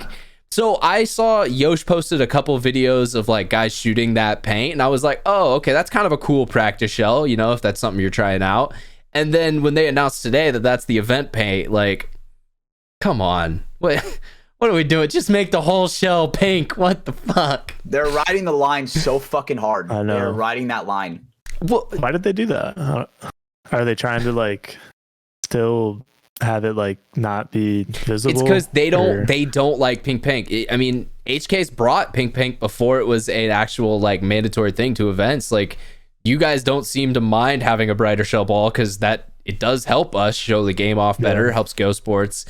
But for some reason, GI just refuses to use a bright shell ball. I mean, they're always been that dark purple fucking, you can't see it until it's in your camera lens, and now you can't shoot anything else for a while. Yeah, I don't know. It sucks. I like the pink paint. Yeah, sorry. Even playing against... It's just a rant I was going to go on tonight because I saw it about 30 minutes before we started the show, and I was like, God fucking damn it, GI. I didn't even put two and two together. I seen it, and I didn't even think about it. Yeah. So sorry, Yosh. We love you, man. But and I know it's not your fault, but God damn it. That's a hard one, buddy. So yeah, so we'll see what the league does. We'll see if maybe they give them a slap on the wrist or something like that, make them use a pink ball. But in other words, buy HK. Come on, go use fucking HK paint. It's gonna be pink. Why are they? Look at HK doing really mad about the doing their part $20 for the game. Why are people really mad about the $20 boxes? I don't know if you guys get the NXL emails, but look at the infamous one or whatever, the Pro DNA one. I have not. They were just like, that was like a straight call out. What? What did they say, boys? Fill me in. Do we know? I have no idea, dude. I looked down at my phone for a second. Now I'm confused. I'm sorry. I'm fighting to fly. It's just in the NXL. You know how they send out emails for like other companies and stuff. Oh, I don't get these. Pro DNA one, and they basically were calling us out on it. It's like they think it's like that we're not putting quality in it. It's like, dude, no, we're actually losing money on this. Like it's wild. Wait, what do they care? Because I guess we're probably getting more customers like from them, but I don't know. It's just their way to just like dig at us, or I don't know. They feel they're being priced out potentially, or that they can't deliver a product at the same price point. Something along those lines, I'm guessing. But like all these other companies have had a bunch of like they get all the teams most of the time. So it's like we're just trying to try to get more teams, and they get to try out our paint at the same time. Yeah, I mean, these two boys shoot HK quite a lot. Yeah, I love HK paint. I think it's actually really good. Yeah, you know, and let me tell you, there's way shittier paint out there. Trust me. There's some fucking white box paint that is so shitty, dude. Can't even come out of your gun. Dude, so if your shit comes in a white box, you just know it's not going to be good. I've seen that at Capital Edge a couple times. I'm like, oh boy. I have genuinely nothing bad to say about HK paint. It always is relatively good. Yeah, I shot it over the weekend. It was like ball on ball. Like, and then I went to SC Village and we had to buy a case. I don't even know what paint they use, but I was like, this is way worse than what we're shooting. I'm like, Jesus. And going off my original point, having the bright shell, because that's obviously something we talked about a lot over the off season. We want that. That's definitely something that could help get paintball out there a little bit more. I know Vulcan has announced they have a pink shell as well. So, hey, kudos to them. We always give credit when guys do the right thing here. So, yeah, good job. I know a couple teams are going to be using their paint this year. So it'll be interesting to see, how theirs compares to everyone else. I know they're kind of a newcomer in that ballpark. So, yeah, no, come on, GI. The paintball community, give GI shit. They missed the assignment. They turned in, a failed half-complete work. We need to let them know that that's stupid and that they should fix it. All right, that's my end of my rant. I'm over. It's crazy because it's like they were like, oh, we're just not going to let the sale of purple shell, or like if it's not pink shell, we're just not going to let them sell it here. They are so fucking close to the line, bro. They're so fucking close. But I guess that's fine. Pushing the limits. As long as half of it's pink. They just want that little slight advantage where you might not see the ball. To get their teams to win. It was like those blast camp jerseys, with the bubbles. They're right in the line. Because they were fucking yellow, bro. I completely agree, dude. Watching that blast camp footage back, the amount of motherfucking cheating, bro. Holy shit, bro. My God. Like the ref is like even fucking like scouring him, like running over to him and like checking him, and I'm like, bro, how's this ref not seeing that shit? I feel like Camp's gonna get a little bit of a wake up call in Vegas. It'll be fun to watch that. We're gonna talk about actually all the pro games a little bit more later on this week. We're gonna be doing a picks episode with Ryan Fitz, who's the editor for Lone Wolf. He's gonna be coming on. We're gonna be going over all that stuff, all the gambling and stuff that's been talked about. So we're actually gonna dive into that a little bit more, give kind of our opinions on different games and see what's going on with that. I bring that up though because it's Camp's gonna be in a hard position here, man. If you look at their bracket, Jesus Christ, it's Diesel, Dynasty, Russian Legion, and there's another team I'm forgetting right now. Is it Shock as well? No, I don't think it is. Is it? Oh, I'm pulling it up right now. Yeah, pull it up, please. But yeah, it's one of those like, all right, welcome up. You guys wanted to be a pro team. Yeah, Dynasty, X Factor, Legion, and Diesel. Okay, I had 3 out of the 4. That's probably the bracket of death, realistically. Yeah, 100%. Just off of the sounding of it, that just sounds like the bracket of death. Hey, you got 4 could be, Sunday contenders, and then Fit. Or not Fit, sorry, Camp. Freudian slip. Messed them up in my brain. I bet realistically, like if I was Camp, like, dude, that's what I would be wanting. Do your first introduction to the pro. Yeah, but you're sadistic, Catch. You like when things are really hard, and like that's why you're an Elden Ring player. Like you enjoy that. Of course, dude. You know what I'm saying, dude? We fucking jump on the level on fucking creek, dude. No shit's given, bro. We we go right in. The only good bug is a dead bug.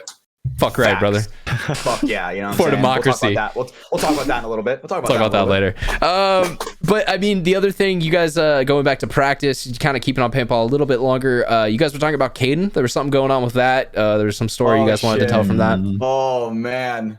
Yeah. Would you want this one, Brando? Yeah, I'll take it. So let's tell the story. So I'm in the pit.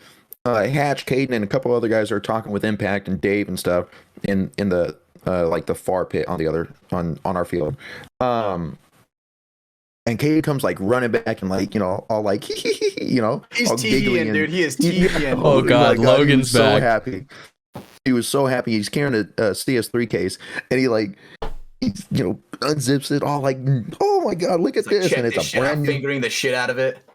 Yep, brand new CS3, same color as the CS2. It's the gray and red with red accents, and I grab it or whatever, play with it, and then Hatch comes over, and Hatch grabs it, and he's like, let me get that. Yep. He gets it, and Hatch is playing with it, and we're done now, and so we're like burping pods and everything. And I look over, and I got a pot of paint. I grab a ball, and I go like this to Hatch, and he goes, yeah, it lines up with like a baseball, and I throw it, and like he hits it on the right. It was like right here, and it just explodes right in the brand new grip. Oh fuck! Brand new stickers on and everything. Yeah, and into the trigger, into the grip, all over the body. He was so dejected. It felt so bad, but it was so fucking funny. That is fucked, dude. He has not even taken the loop like sticker off the trigger guard yet. He's like, should I use her like today, or should I save it for next weekend? And I was like, let me get that first. Let me get that. So, you're a bad friend, Hatch. Ruining people's shit. But the thing is, he's got to. Let me tell you, dude. His first year with us, fucker got off easy with the hazing, bro. I mean, because Logan got all of it. Exactly. The right? hazing, so I had to give him, not that YouTube. That's not what he said. Not that. I meant blazing, because it's hot. But yeah. So he got off easy. So I thought that was a little bit a good way to get him back. It's still fucked. Can you admit that? I mean, would you rather have that? It was gonna get shot anyways. No, would you rather have that or the mayonnaise donut? Which one would you rather have? That is a fucking hard one, because like I'd want to keep my gun nice for a second before it gets destroyed. I don't know.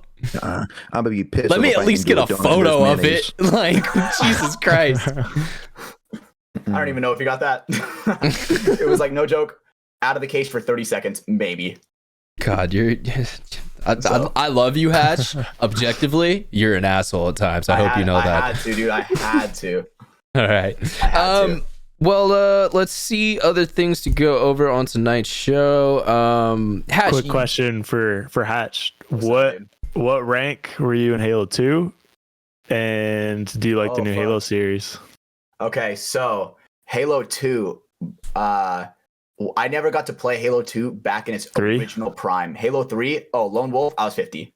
Okay. Lone Wolf, I was 50.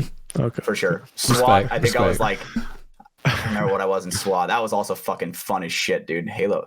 I like what you're talking about here, Danny. I like this. Hey, I was a Halo nerd, dude. Hell yeah, dude. I feel like this is how you guys bonded, was Hatch's Halo mask. The Halo mask. That's one thing I love about the SLR, is that it looks like a fucking Halo mask. Yeah, it looks like something that a true Spartan would wear. I'm like, damn, dude, It's not like those ones where it's like the fucking sliver of lens. It's like, how the fuck did you see through that, So... But it's also like there are the other examples too, where it becomes like the EVS and it's like half of his mask is a visor, and you're like, okay, that just doesn't seem safe either.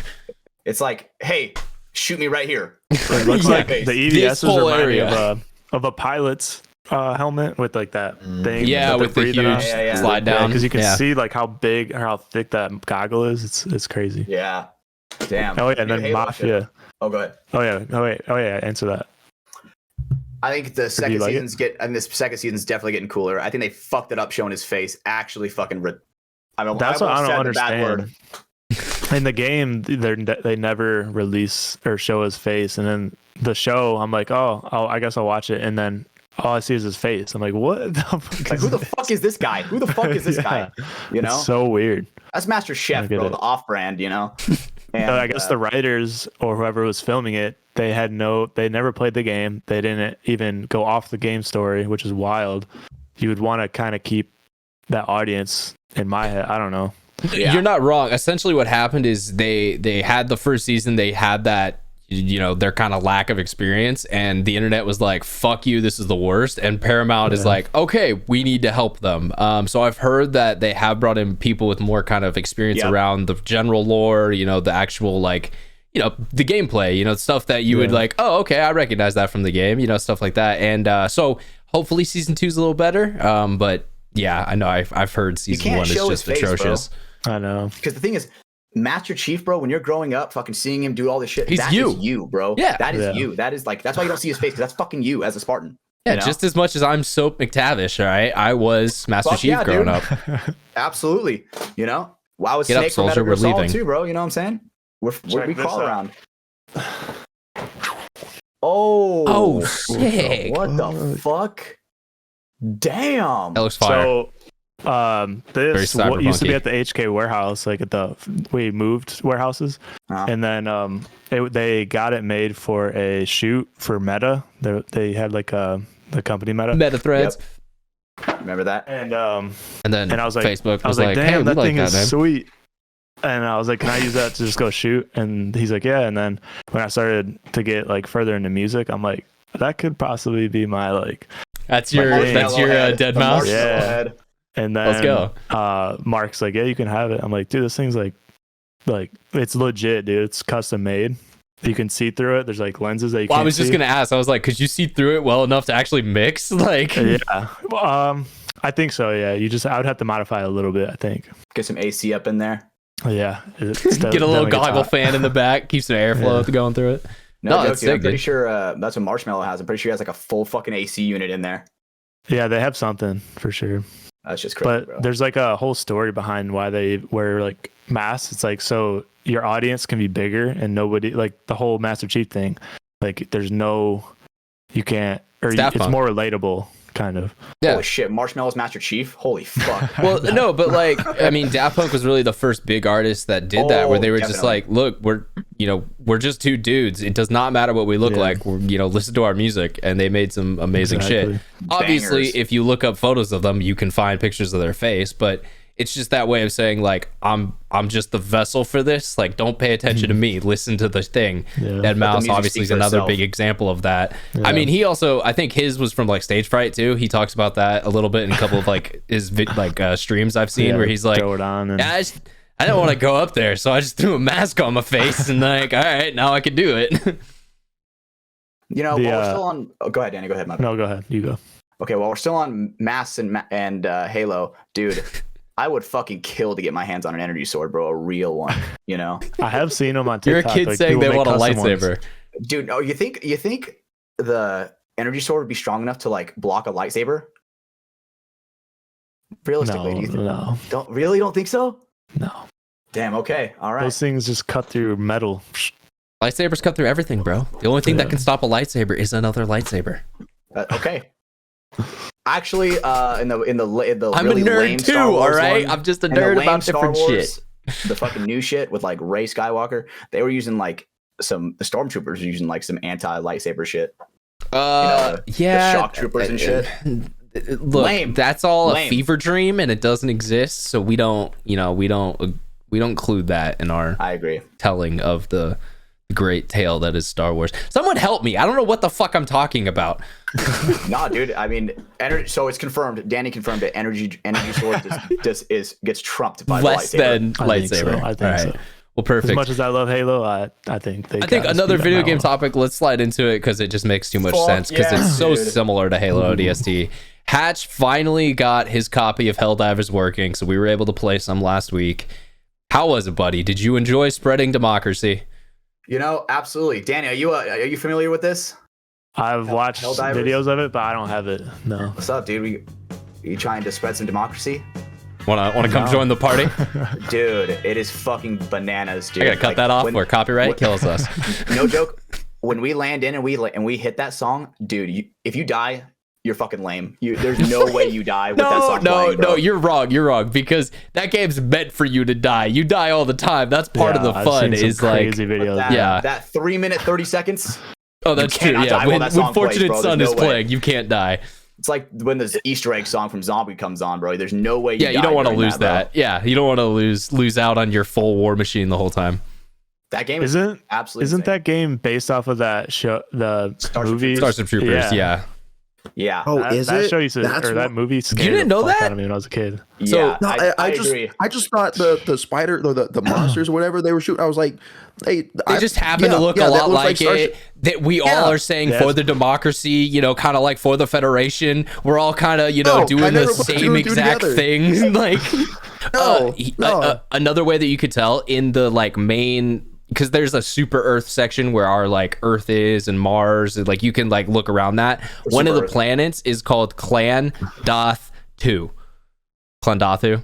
Which is the original planet that the bugs came from, Starship Troopers. Holy fuck. It is Yeah. legitimately they loved that movie and they made a game based on it.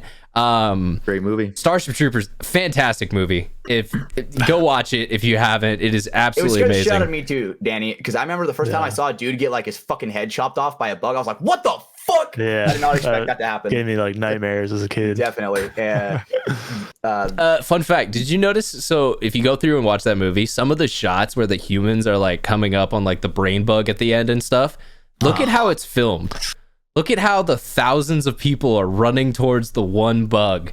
It's kind of like saying that maybe we're the bugs at times too. Like there's so many beautiful things like that in that movie of where you could tell it was made by a team that like put some thought and like genuinely wanted to make a cool piece of art. So I should probably watch it now that I'm older. I haven't watched it since I was a kid. Oh, okay. No, Danny, I shit you not. You're gonna realize it's not the movie that you thought it was. You think it's this like action movie. It's a propaganda piece. That's literally what it is. Without a doubt. Is it on It is Netflix? meant to be making fun of like Triumph of the Will, I think is what it's called. It's the German propaganda piece they made towards the end of the war. No, it's legitimately like making fun of fascism and all this stuff. But as a kid, when you watch it, you're like, bugs get blown up. Haha, so cool. Oh, look at all these ripped dudes. Oh, there's a shower scene where everyone's naked. That's cool. I'm 12. I don't know what I'm doing. Like, and so, yeah, it's a masterpiece of a movie. But Helldivers, it's that as a game. And so we've been playing it. Have the brain bug in it? We don't know yet, bro. We're not. We that don't far. know We're yet. We're not at their home planet. What we have been told is the current biggest bug enemy in the game, Bile Titan, bro, is a small enemy on the home world. So that's kind of like what we're getting ready for. If anyone out there has ever played the game, or if you look up a Bile Titan in Helldivers, that's small. So that's kind of we're fucked. It's huge. Like it looks like a giant tarantula. It's huge. Jeez. And one thing I will say that. Talk about Star Wars a second ago, it hits that itch, like seeing the planets and you like slowly making progress, just conquering a fucking planet. Like, even though you and your 3 other friends are doing 0.0003% of a change, dude, you're for democracy, baby. For democracy. Well, and also, I mean, this game, Star Wars, Galactic Conquest. Remember that from back in Battlefront? Oh, yeah. It's kind of similar to that. And it's like zooms in on your part of the planet that you're going to. Yup. And it hits that exact itch of conquering something, What I was going to say too, like the game has been a great success. Like I think they beat out CS2's like concurrent players, which is massive. I mean, Valve Counter-Strike is always number one. That it has been for years. So the fact that another game beat it out and the amount of concurrent players who are playing it at a time, that's phenomenal. But that also, when there's 400,000 people working on an objective, all doing 0.00001%, like it actually does start to rack up. And so it's cool to see like, oh, we've been playing for 3 hours. This planet's like it's 30% complete. We're slowly getting rid of the bugs, boys. Like, dude, but the thing is, you go to sleep. You wake up the next day, completely different. The whole planet is fucking gone, overrun. Really? No joke. So you have to like go back to the planet before defend. Well, not always. Like sometimes the bugs will make counter offenses. There's also this really cool system. While you're off the game? Yeah, so because it's all live in this fucking universe. We all share the same universe. Okay. Yeah, so you're just you're a player fighting for democracy. So you're just a part of the whole thing. But one of the things that's really cool in game is they have tools where devs can watch like matches that are happening, and if they think it's either too easy or too hard, they can let's say it's too hard, they could send in a drop ship with NPCs to help you out. Like if it, maybe it's too easy, all right, here's a couple more monster spawns. And it's actually something that they've talked about, like it is a legitimate thing that they are doing, that devs are sitting at their computers like, okay, let's see kind of how the war effort's going over here. All right, let's balance that out a little bit. Oh, look at this guy. He's trying it by himself. Let's give him some help. Like there's some really cool, ingenious systems they've made for this game. And it's not a AAA game studio. It's not Activision. It's not Ubisoft. It's not any of these big boys. It's just a group of people who obviously really love Starship Troopers and made a really cool game out of it. Fun ass game. Yeah, a lot of killing. Give it a try. Do you guys have like a full squad? So it's 4 people at a time. So people come in, people come out. It just depends on who's online.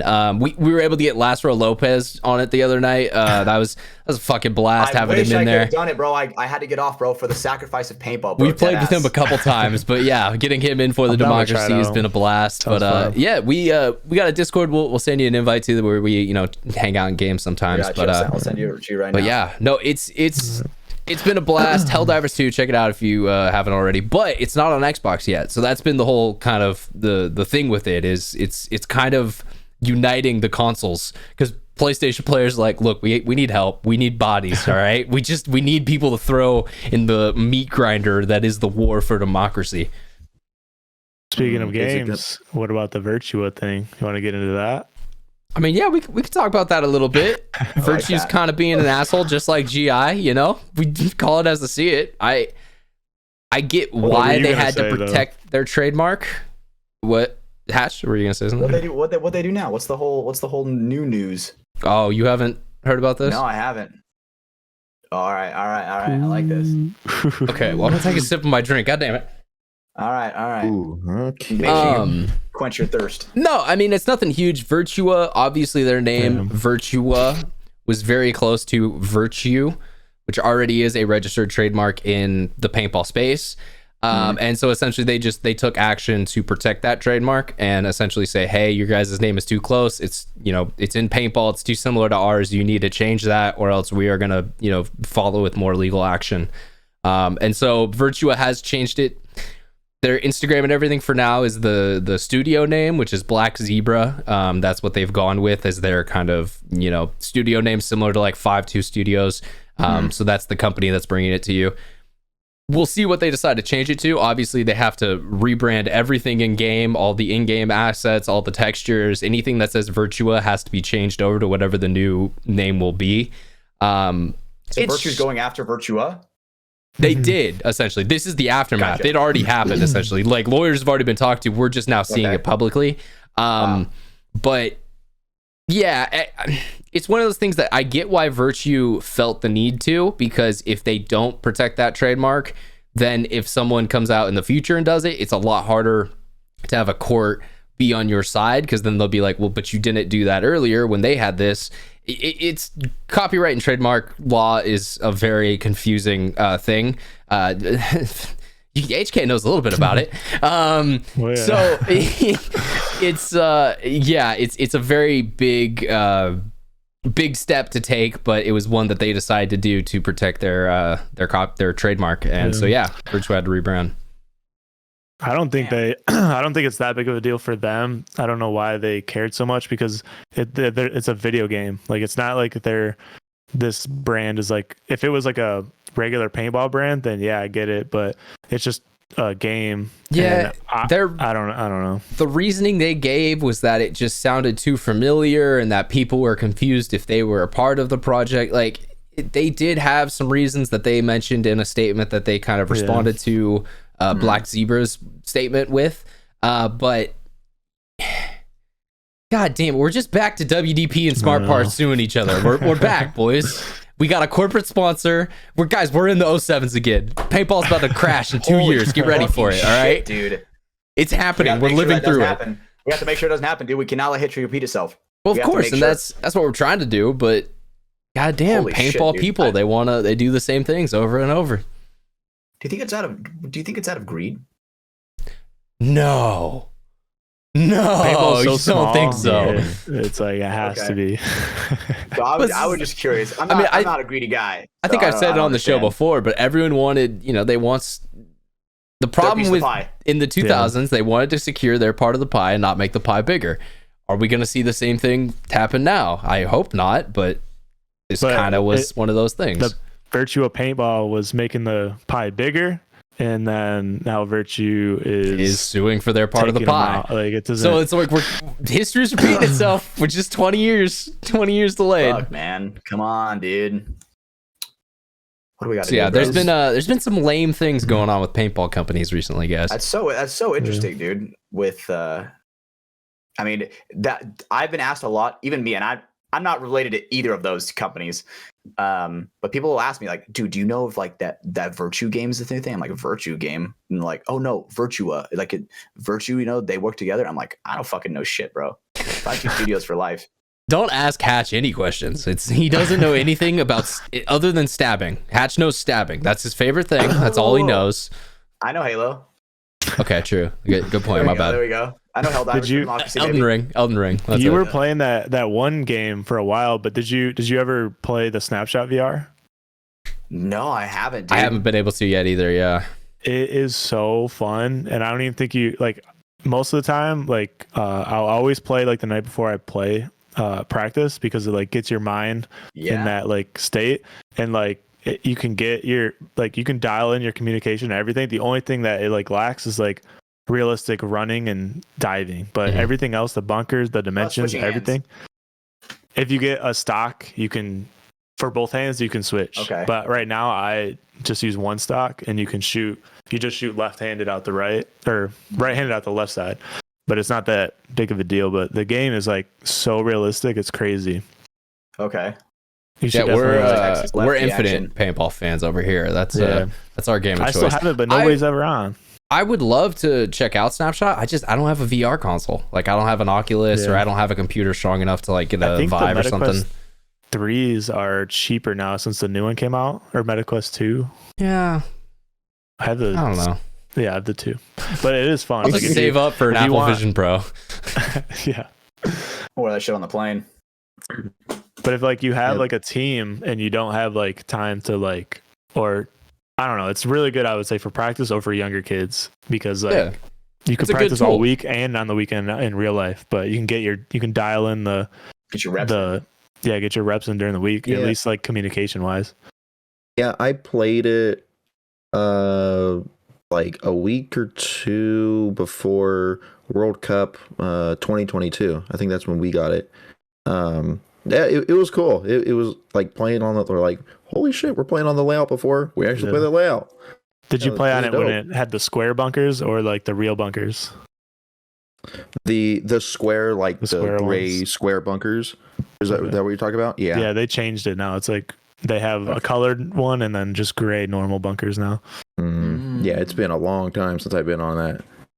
That's sick. Now they got get back on it. What are you doing? Stuff. I don't play video games, man. I don't know. I ain't got time. I said this earlier today, but I was like, remember 3 years ago when you said, "Hey, I'll get a gaming PC, guys." That was when AK was gonna be at Cup. So that is AK fucking never true. showed That is so fucking true. Thanks to the hurricane. Thank you guys could think that. Well, God damn it, dude. You could be playing Helldivers 2 with us, so just imagine that. You could be helping spread democracy. He told me he tried and he looked up the minimum specs. Brandon, you're not a citizen. I just hope you know that, all right? I have my old PC that I took apart. I could give you all that stuff. Oh, look at this. Look at this, Brandon. I'm not using it. It's just in my closet. It's like a start. You just need a graphics card, I think. That's a pretty good deal. That's doable. That's a start. Look at Brad. Look at him. Look at that face. That man is Millie Rocket over there. Danny, we're gonna talk after this. All right, let's set that up off air. But all right, that's good to know. I've never seen someone want to spread so much democracy. we could all do it here. See, look at this. Damn, dude. That. Danny's the man. Right, Danny. Well, speaking of democracy, I had another segment I wanted to go into tonight. We, I feel like every week now I bring a content recommendation to the show. Last week's was Cops on YouTube. Go check out, some great body cam footage over there. There's a lot of good stuff. This week's, it's a little more particular of a show. Some of you guys might remember it out there. Some of you probably won't. It was an old reality show from the mid 2000s. I want to say like 2007. It's called Kid Nation. So essentially what they did, they took 40 kids, took them to a pioneer city in the middle of nowhere, New Mexico, that's been abandoned, and said, you're living here now for 40 days. It goes as well as you would expect it to go. Not great. The whole premise of the show, they start out saying, these kids are we're gonna have them build a society. It's gonna be a new future. It's gonna be great to see what they try to experiment with as just on their own without adults influencing them. Instantly in the second episode, they add in districts, so 4 different gangs essentially that are in the red, the blue, the green, and the red, yellow, blue, green, those 4. And so essentially they all get in groups and they have to fight for like different jobs in the camp, to the point where like some people just clean the toilet all day, some people make food, some people do nothing and get paid for it. They set up like an economic system, they have them do religion. Essentially they shove all this stuff down their throat and don't give them any opportunity to like set things up for themselves, which is pretty funny because that's against the whole point of the show.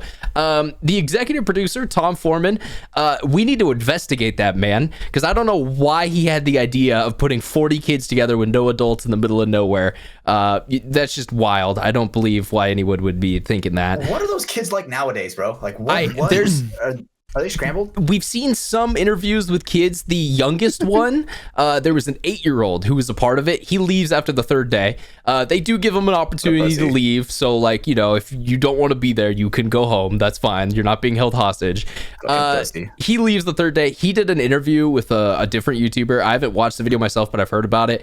There's our other content out there with these guys. But yeah, I mean, they're all around our age because they were it was like ages 8 to 14 in the year 2007. So all kind of around, you know, a little bit older, a little bit younger. Give or take 3 years or something. Yeah, kind of would be in their 20s, mid 20s, maybe to like the start of their 30s today.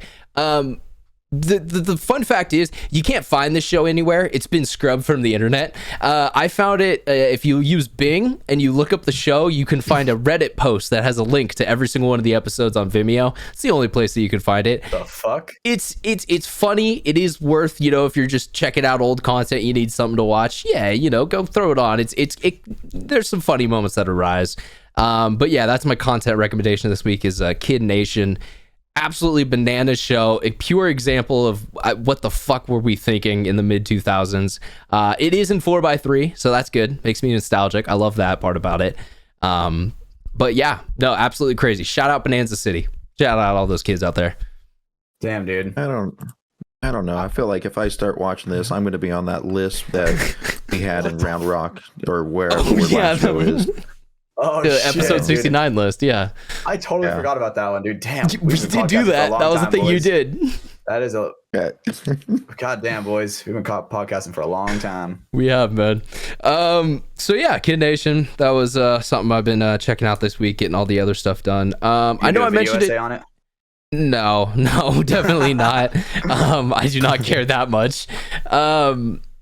Well, I know I mentioned earlier, but the pick show, like I said, that's going to be coming out later this week. Actually, if you're listening on this public, it should already be out. We're going to be recording that Thursday and dropping that similar night. So yeah, go check that out. That should be live over there if you want more information about either the gambling stuff going on with NXL or if you just want to hear who we think might win and lose. Yeah, go check that out.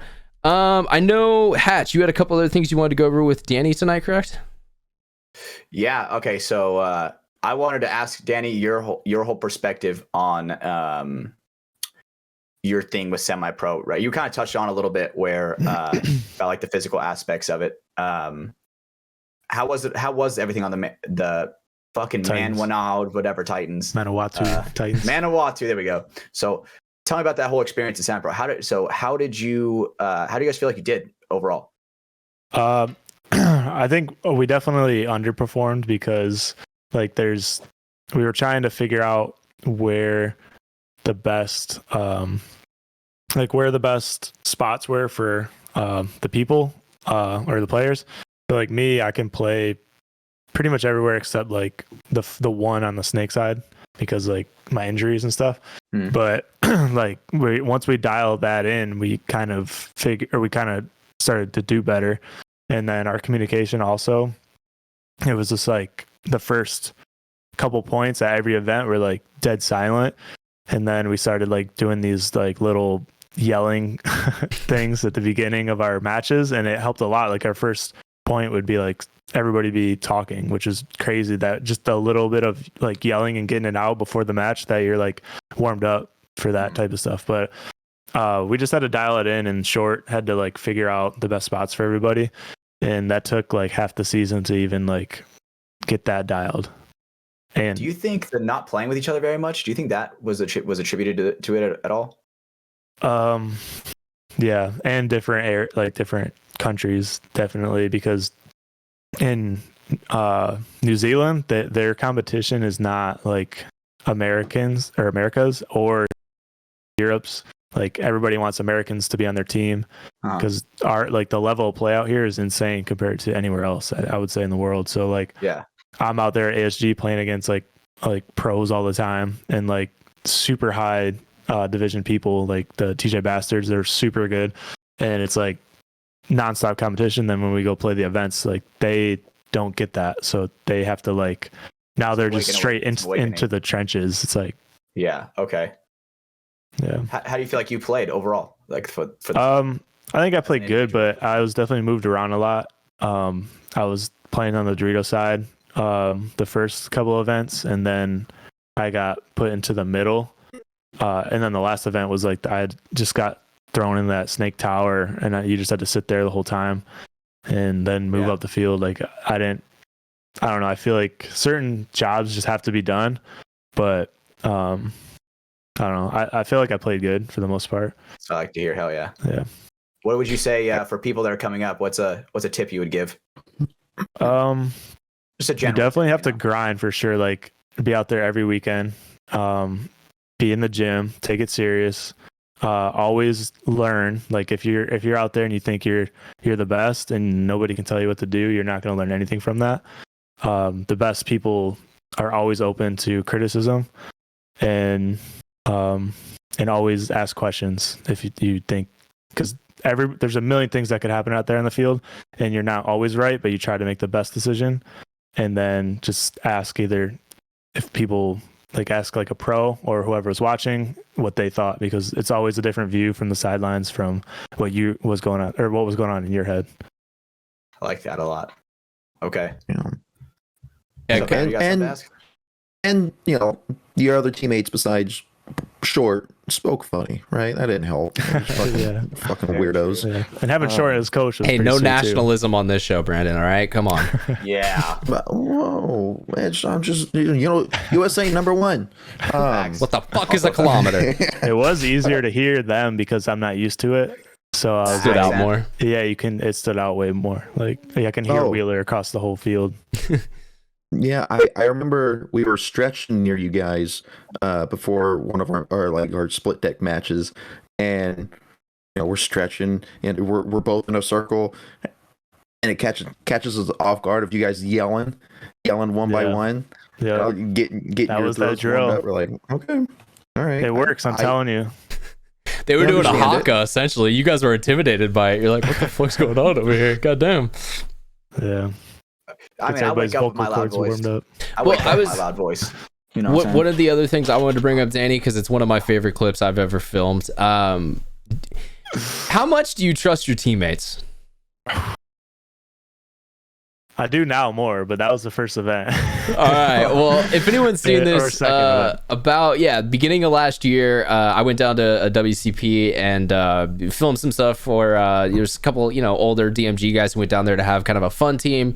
And then, I was down there, grabbed some footage. Bloodhawks were playing, a couple other cool squads were going on, and so Danny got let down. You want to walk us through this moment, man? What happened in this point? So I normally don't play the snake side, but I grew up only playing snakes. So if I have to, I know for the most part what to do. So I think we just sat Kenny or something, but I end up at the God bunker. Then I fill the snake, and then I see a snake, and then I go in, and then our guys shoot the snake. So they're like, kill the snake, charger, go all the way down. And as I go back in, I see another guy fill their snake. And then I'm like, no, there's another snake there. You guys I know you shot the one, but there's another snake. And then they're like, no, charger, go, Danny, go. And I'm like, no, I seen another snake guy. And they're like, no, he's out. So then in my head, I was like, well, by the time I went in, maybe they shot the other guy. So I go to look again and pop, I get smacked right in the face. And then I was so mad that I didn't care. I was just talking as I was dead, walking out the field, yelling at my teammate. Well, it's such an amazing line. Be honest.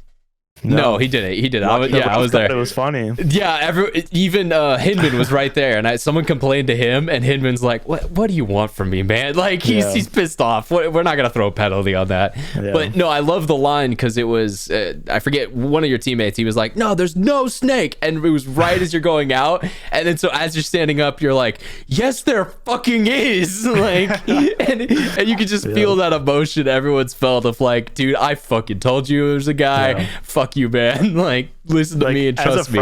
When you're the front player and you have that info, the back player should then trust you that you're right, because I seen the guy. They didn't see him. So I'm like, what are you guys talking about? You got to listen to your teammate. What do you...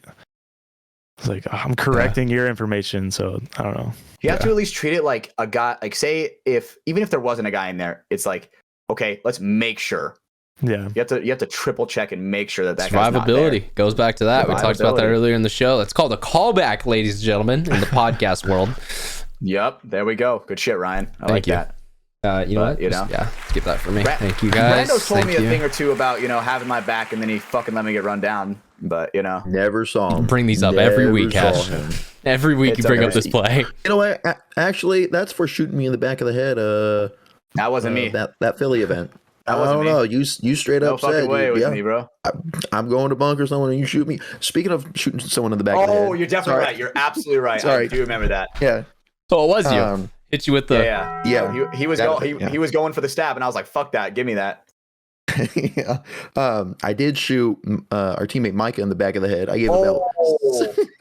They made it so hard for me, bro. So this whole point, I remember this, dude. They're like, "All right, Hatch, you're gonna be the guy that's playing the back center. You're gonna be the guy that puts the game together and finishes it, right?" And I'm like, "Okay, sweet." I'm like, "All right, Brando, Micah, don't make my life hard."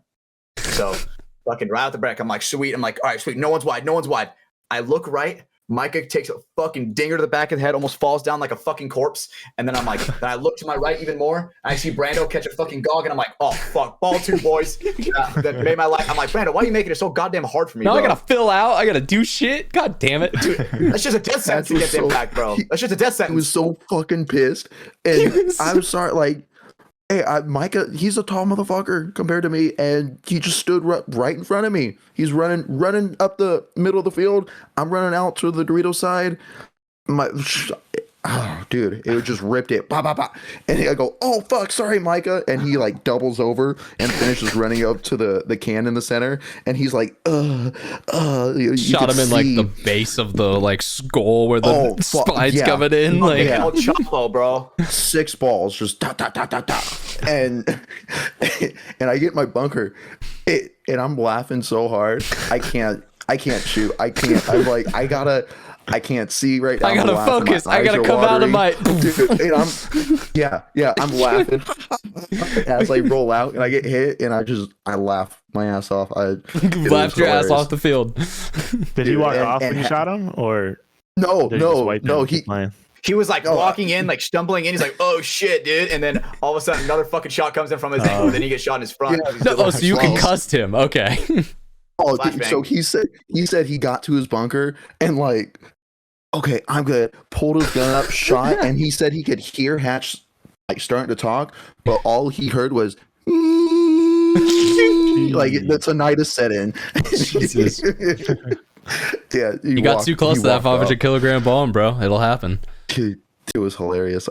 I'm sorry, Hatch. You were so pissed. I'm sorry. No, Brand, the thing is, right? Laughing. Whenever me and Brandon are playing the same side, he's like, "All right, you want in front or the back, right?" When it comes to like the positioning, and now I'm never saying the fucking front compared to him. He's like, "No, look, when we're lining up on the box, and you're like, "All right, you want to be in front of me or behind me, right?" And I'm like, "You're not 6 foot though. You're not 6 foot though. That is true. Short Kings, Short Kings over here. That's one thing I got on Micah is the nimbleness. I will say that's the one thing I got. Yeah, Micah was sure to be like, where the fuck are you shooting? Right when I'm behind him now, he's like, all right, I just gotta know so I could get low. Did not get low. Appreciate it. Confirmed. Not that one. Yeah, wasn't he like a rugby player? He knows how to get low. Come on, he should be able to do that. He's athletic enough. Must have been slacking that point. Must have thought it was a joke. Got nothing to say. All right, cool. Well, that's good for a podcast, boys. Let's go ahead and start to wrap this big old shit show that we've been doing tonight on up. Guys, I mean, we're getting close to the end here. Cool guy of the week, Brandon. Do you have one ready for that? Holy shit, I do not. Wow. Look at that. God damn it. So now we just have dead air here. Right. We don't have this ready. Here we go. All right. Well, code word of the week. What's up, Ash? Obviously, we got some fucking hell divers going on, dude. So, dude, for democracy, message us some good old for democracy. For democracy. Gotta love it. There's no way we could let the bugs come to our home planet and just fuck us up like that, bro. There's no way. But, to stretch for time even longer, it was a really... Well, as some people would say, Hatch, the only good bug... The only good bug is a dead bug. So, just saying. Facts, dude. Gotta put that out there. And it makes me think, right, would the Earth be better off fighting bugs like that or like World War Z zombies? Like, what would last longer? If it's bugs like that, we're fucked, bro. We're not beating a Bile Titan. Bile Titan. Yeah, we're not beating that. Dude, I think low key with a tank, you know, like the US grade tank. Yeah, and M1 Abrams is doing it, but dude, those things spawn also, like 7 a time at the highest difficulty. So well, we're not beating that. We're not beating that. If ants were that size, we'd be fucked. Like any bug that size. That's kind of essentially what it is. Skeleton. What, Brandon? So, what's up, Brandon? They got a whole exoskeleton. Like, yeah, you're screwed. Apparently, we're getting mech soon, so we're about to have an exoskeleton as well. But I fucking hope so. Dude, she'll be sick. That shit'll have a fucking 10-minute cooldown. Probably will. I had a question for you too. Do you have or do you think reels and short form content are ruining editors? That's a good question. I think it's promoting the wrong type of skills, because I think, you know, we talked about earlier with Dylan, how many people can tell a story as well as him behind, you know, an editing bay? Not many. Like, there definitely are people who can, but, you know, I think that skill is getting lost with some of the like really short form, tight in and out stuff. But I think new skills are also being made. You know, learning how to keep an audience retained really well for a vertical video, and, you know, like the tricks that are required for that. So yes and no, I would say. It's like traditional stuff is probably getting lost a little bit, but new talents and like skill sets are being created. Because like, I think like kids, like say you're a kid and you're just learning like photo, video stuff, you're gonna see these reels that are getting like millions of views, but they don't know, you don't really get paid a lot of money from doing all this stuff. And that's like, you're gonna go in it thinking that that's like the thing, and instead you're gonna waste all that time learning how to just post these little short clips. In my opinion, I think like a kid's gonna try to take the easy way out instead of learning the hard stuff first, because you can learn that stuff later. But if you learn how to make like a story like Dylan and stuff, it's way more beneficial than learning reels and stuff. Because reels don't. To relate it to paintball a bit, it's kind of like when we talk about aggression in the game. Once you have that aggression skill set, it's easier to bring that back, but it's harder to learn it. It's, you know, the same thing, like you need to learn the basics of Premiere for a 16:9, you know, widescreen video that's going to be 5 minutes long. If you don't ever do that, then you may learn really good 60-second like techniques, but you're still kind of not complete as an editor, or, you know, somewhere along the way, someone's going to ask for something that you're going to be like, I have no clue how to do that. Okay, let's go Google some shit. Yeah. And you're more like valuable when you have like an overall skill set with all those things. Yeah. The more programs you know, the more kind of techniques and things that you can bring, motion graphics. I mean, the stuff you're doing with the music, that's huge right now, because copyright music is such a big problem. About the music, I didn't know you were making the music that you were using on videos. Not all of them, just some. Yeah. Okay. And the videos that you aren't making the music on, or actually even the ones that you are, do you have like a certain sound that you have in the back of your head, like, hey, or maybe you heard something like, all right, this song sounds like it would be good, let me put this in my back pocket until, you know, I get this clip that or this certain shot, I think that'll go with the music. Yeah. So for the most part, like I'm always on, I pay for almost every music thing there is, but a lot of the times I don't use it because I can't find the right song. And for the vibe like that HK is, a lot of those those sites don't make that style. So I'm always on SoundCloud a lot, and Spotify. I just get lucky a lot of the time with like Discover Weekly on Spotify. It pretty much goes with it. I think it knows what I'm listening to all the time, so then it gives me some good songs here and there. But SoundCloud's a big one. Monster Cat, they make good like EDM style songs. Definitely listen to that in the background. It's like a certain genre. Like I don't want it to be. Some of them have been too hard, like really hard dubstep songs. But I try to keep it like it's called like mid tempo. It's like slower, but still kind of, I don't know. There's like a couple of genres that are kind of what I always go for, but I don't know. I'm like, I come across it on SoundCloud a lot of the time. I was just gonna say, listening to music a lot. One of the examples of that for you was when Jungle came out. Skrillex, a couple other guys collaborated on it, but I remember you were the first one I saw in our like community use that, and like I've seen Enrique use it a couple times since, or not a couple times, but I've seen him use it before or after that, a couple other guys as well. But it's like, yeah, that was just, you were there when the song came out, so you used it first. You were the kind of the first guy to hear it. But then it's like, oh yeah, that's such a sick song for our sport. It's got that cool build, and then that chaotic kind of drop and everything on it. It's DQ is really good at that too, finding the good songs. Like that World Cup video, one of the songs, like I listen to that guy all the time, the artist, and somehow I didn't even hear the song, and he heard it before me, and I'm like, what? I'm like, what? Well, I don't even know when he dropped the song. Yeah, it was crazy. Okay, have you ever had to use shitty songs just because they were trending? Like our songs to where your personal taste, you're like, yeah, this shit sucks. I usually don't. I'll use those kind of songs for like product videos. Like if I'm gonna use a shitty song, it's gonna be on like where like a kid might see it. Like I'm gonna use like the good stuff for like, I don't know, like a normal edit. But well, it's kind of the purpose of it too, because like, if you're trying to do like some trend on Instagram that requires a song, you'll probably have to use something, but also you're probably not going to edit to something you don't like.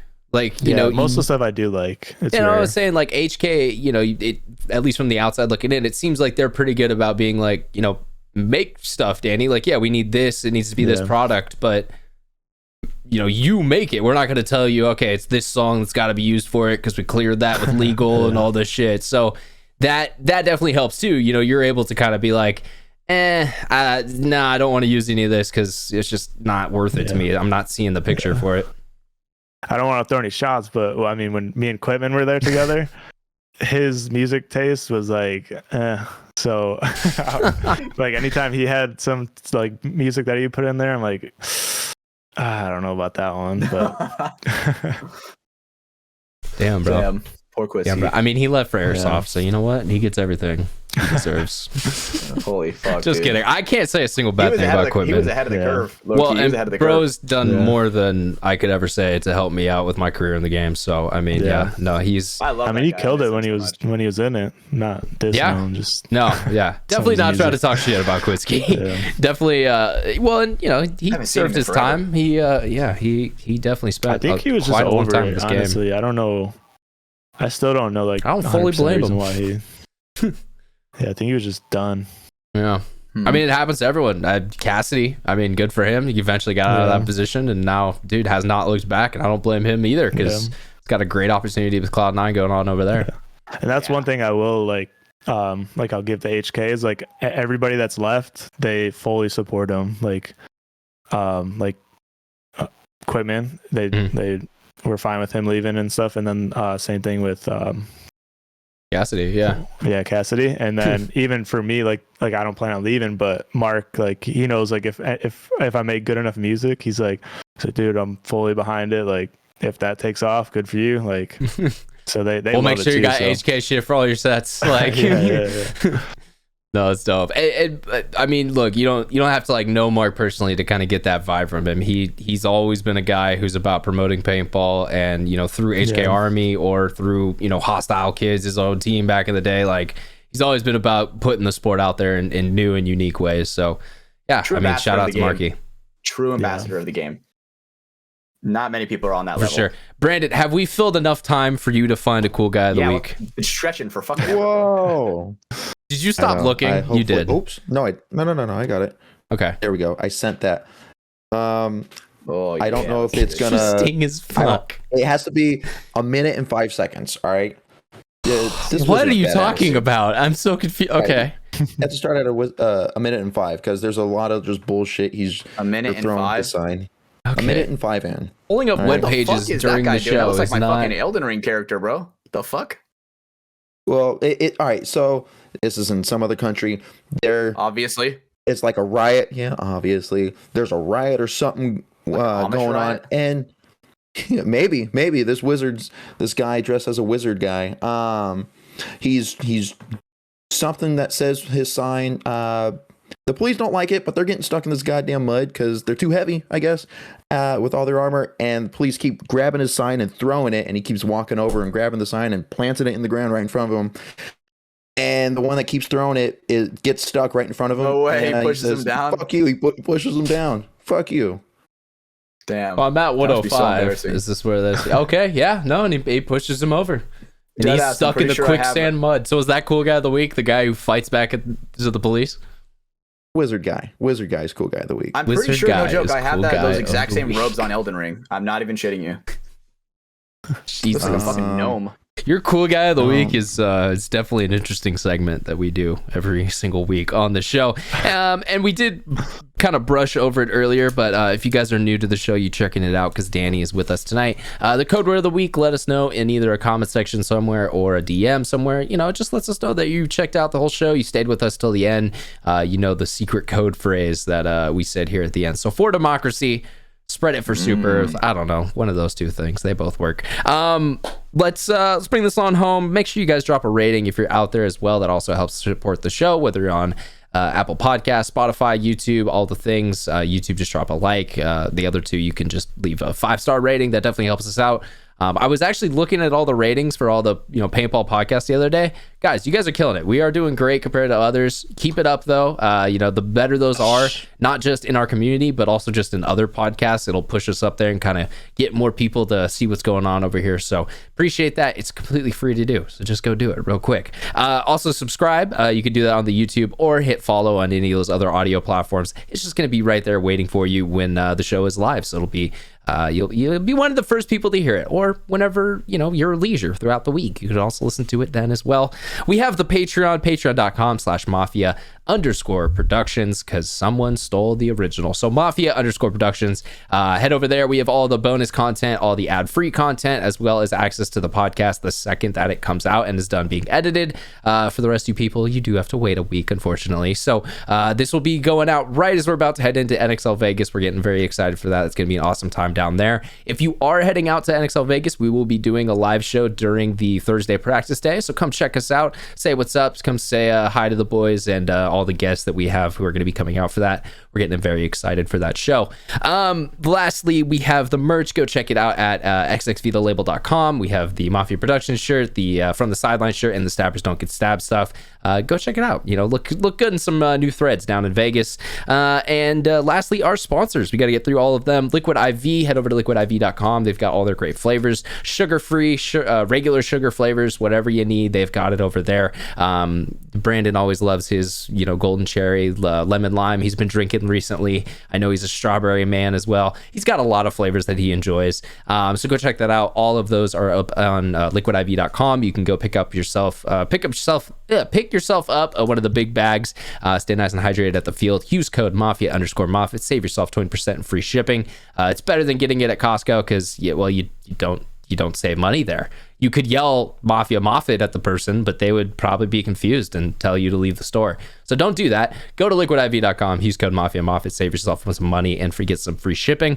We also have NECTR Energy, NECTR.energy, NECTR.energy. That's how you spell nectar. The awesome caffeine and neurotropic pouch. Throw it in your lips, similar to a dip or a tobacco pouch, something like that. But there's no nicotine, there's no tobacco in this product. It is meant to be kind of a safer alternative to those, but still be in a similar form factor.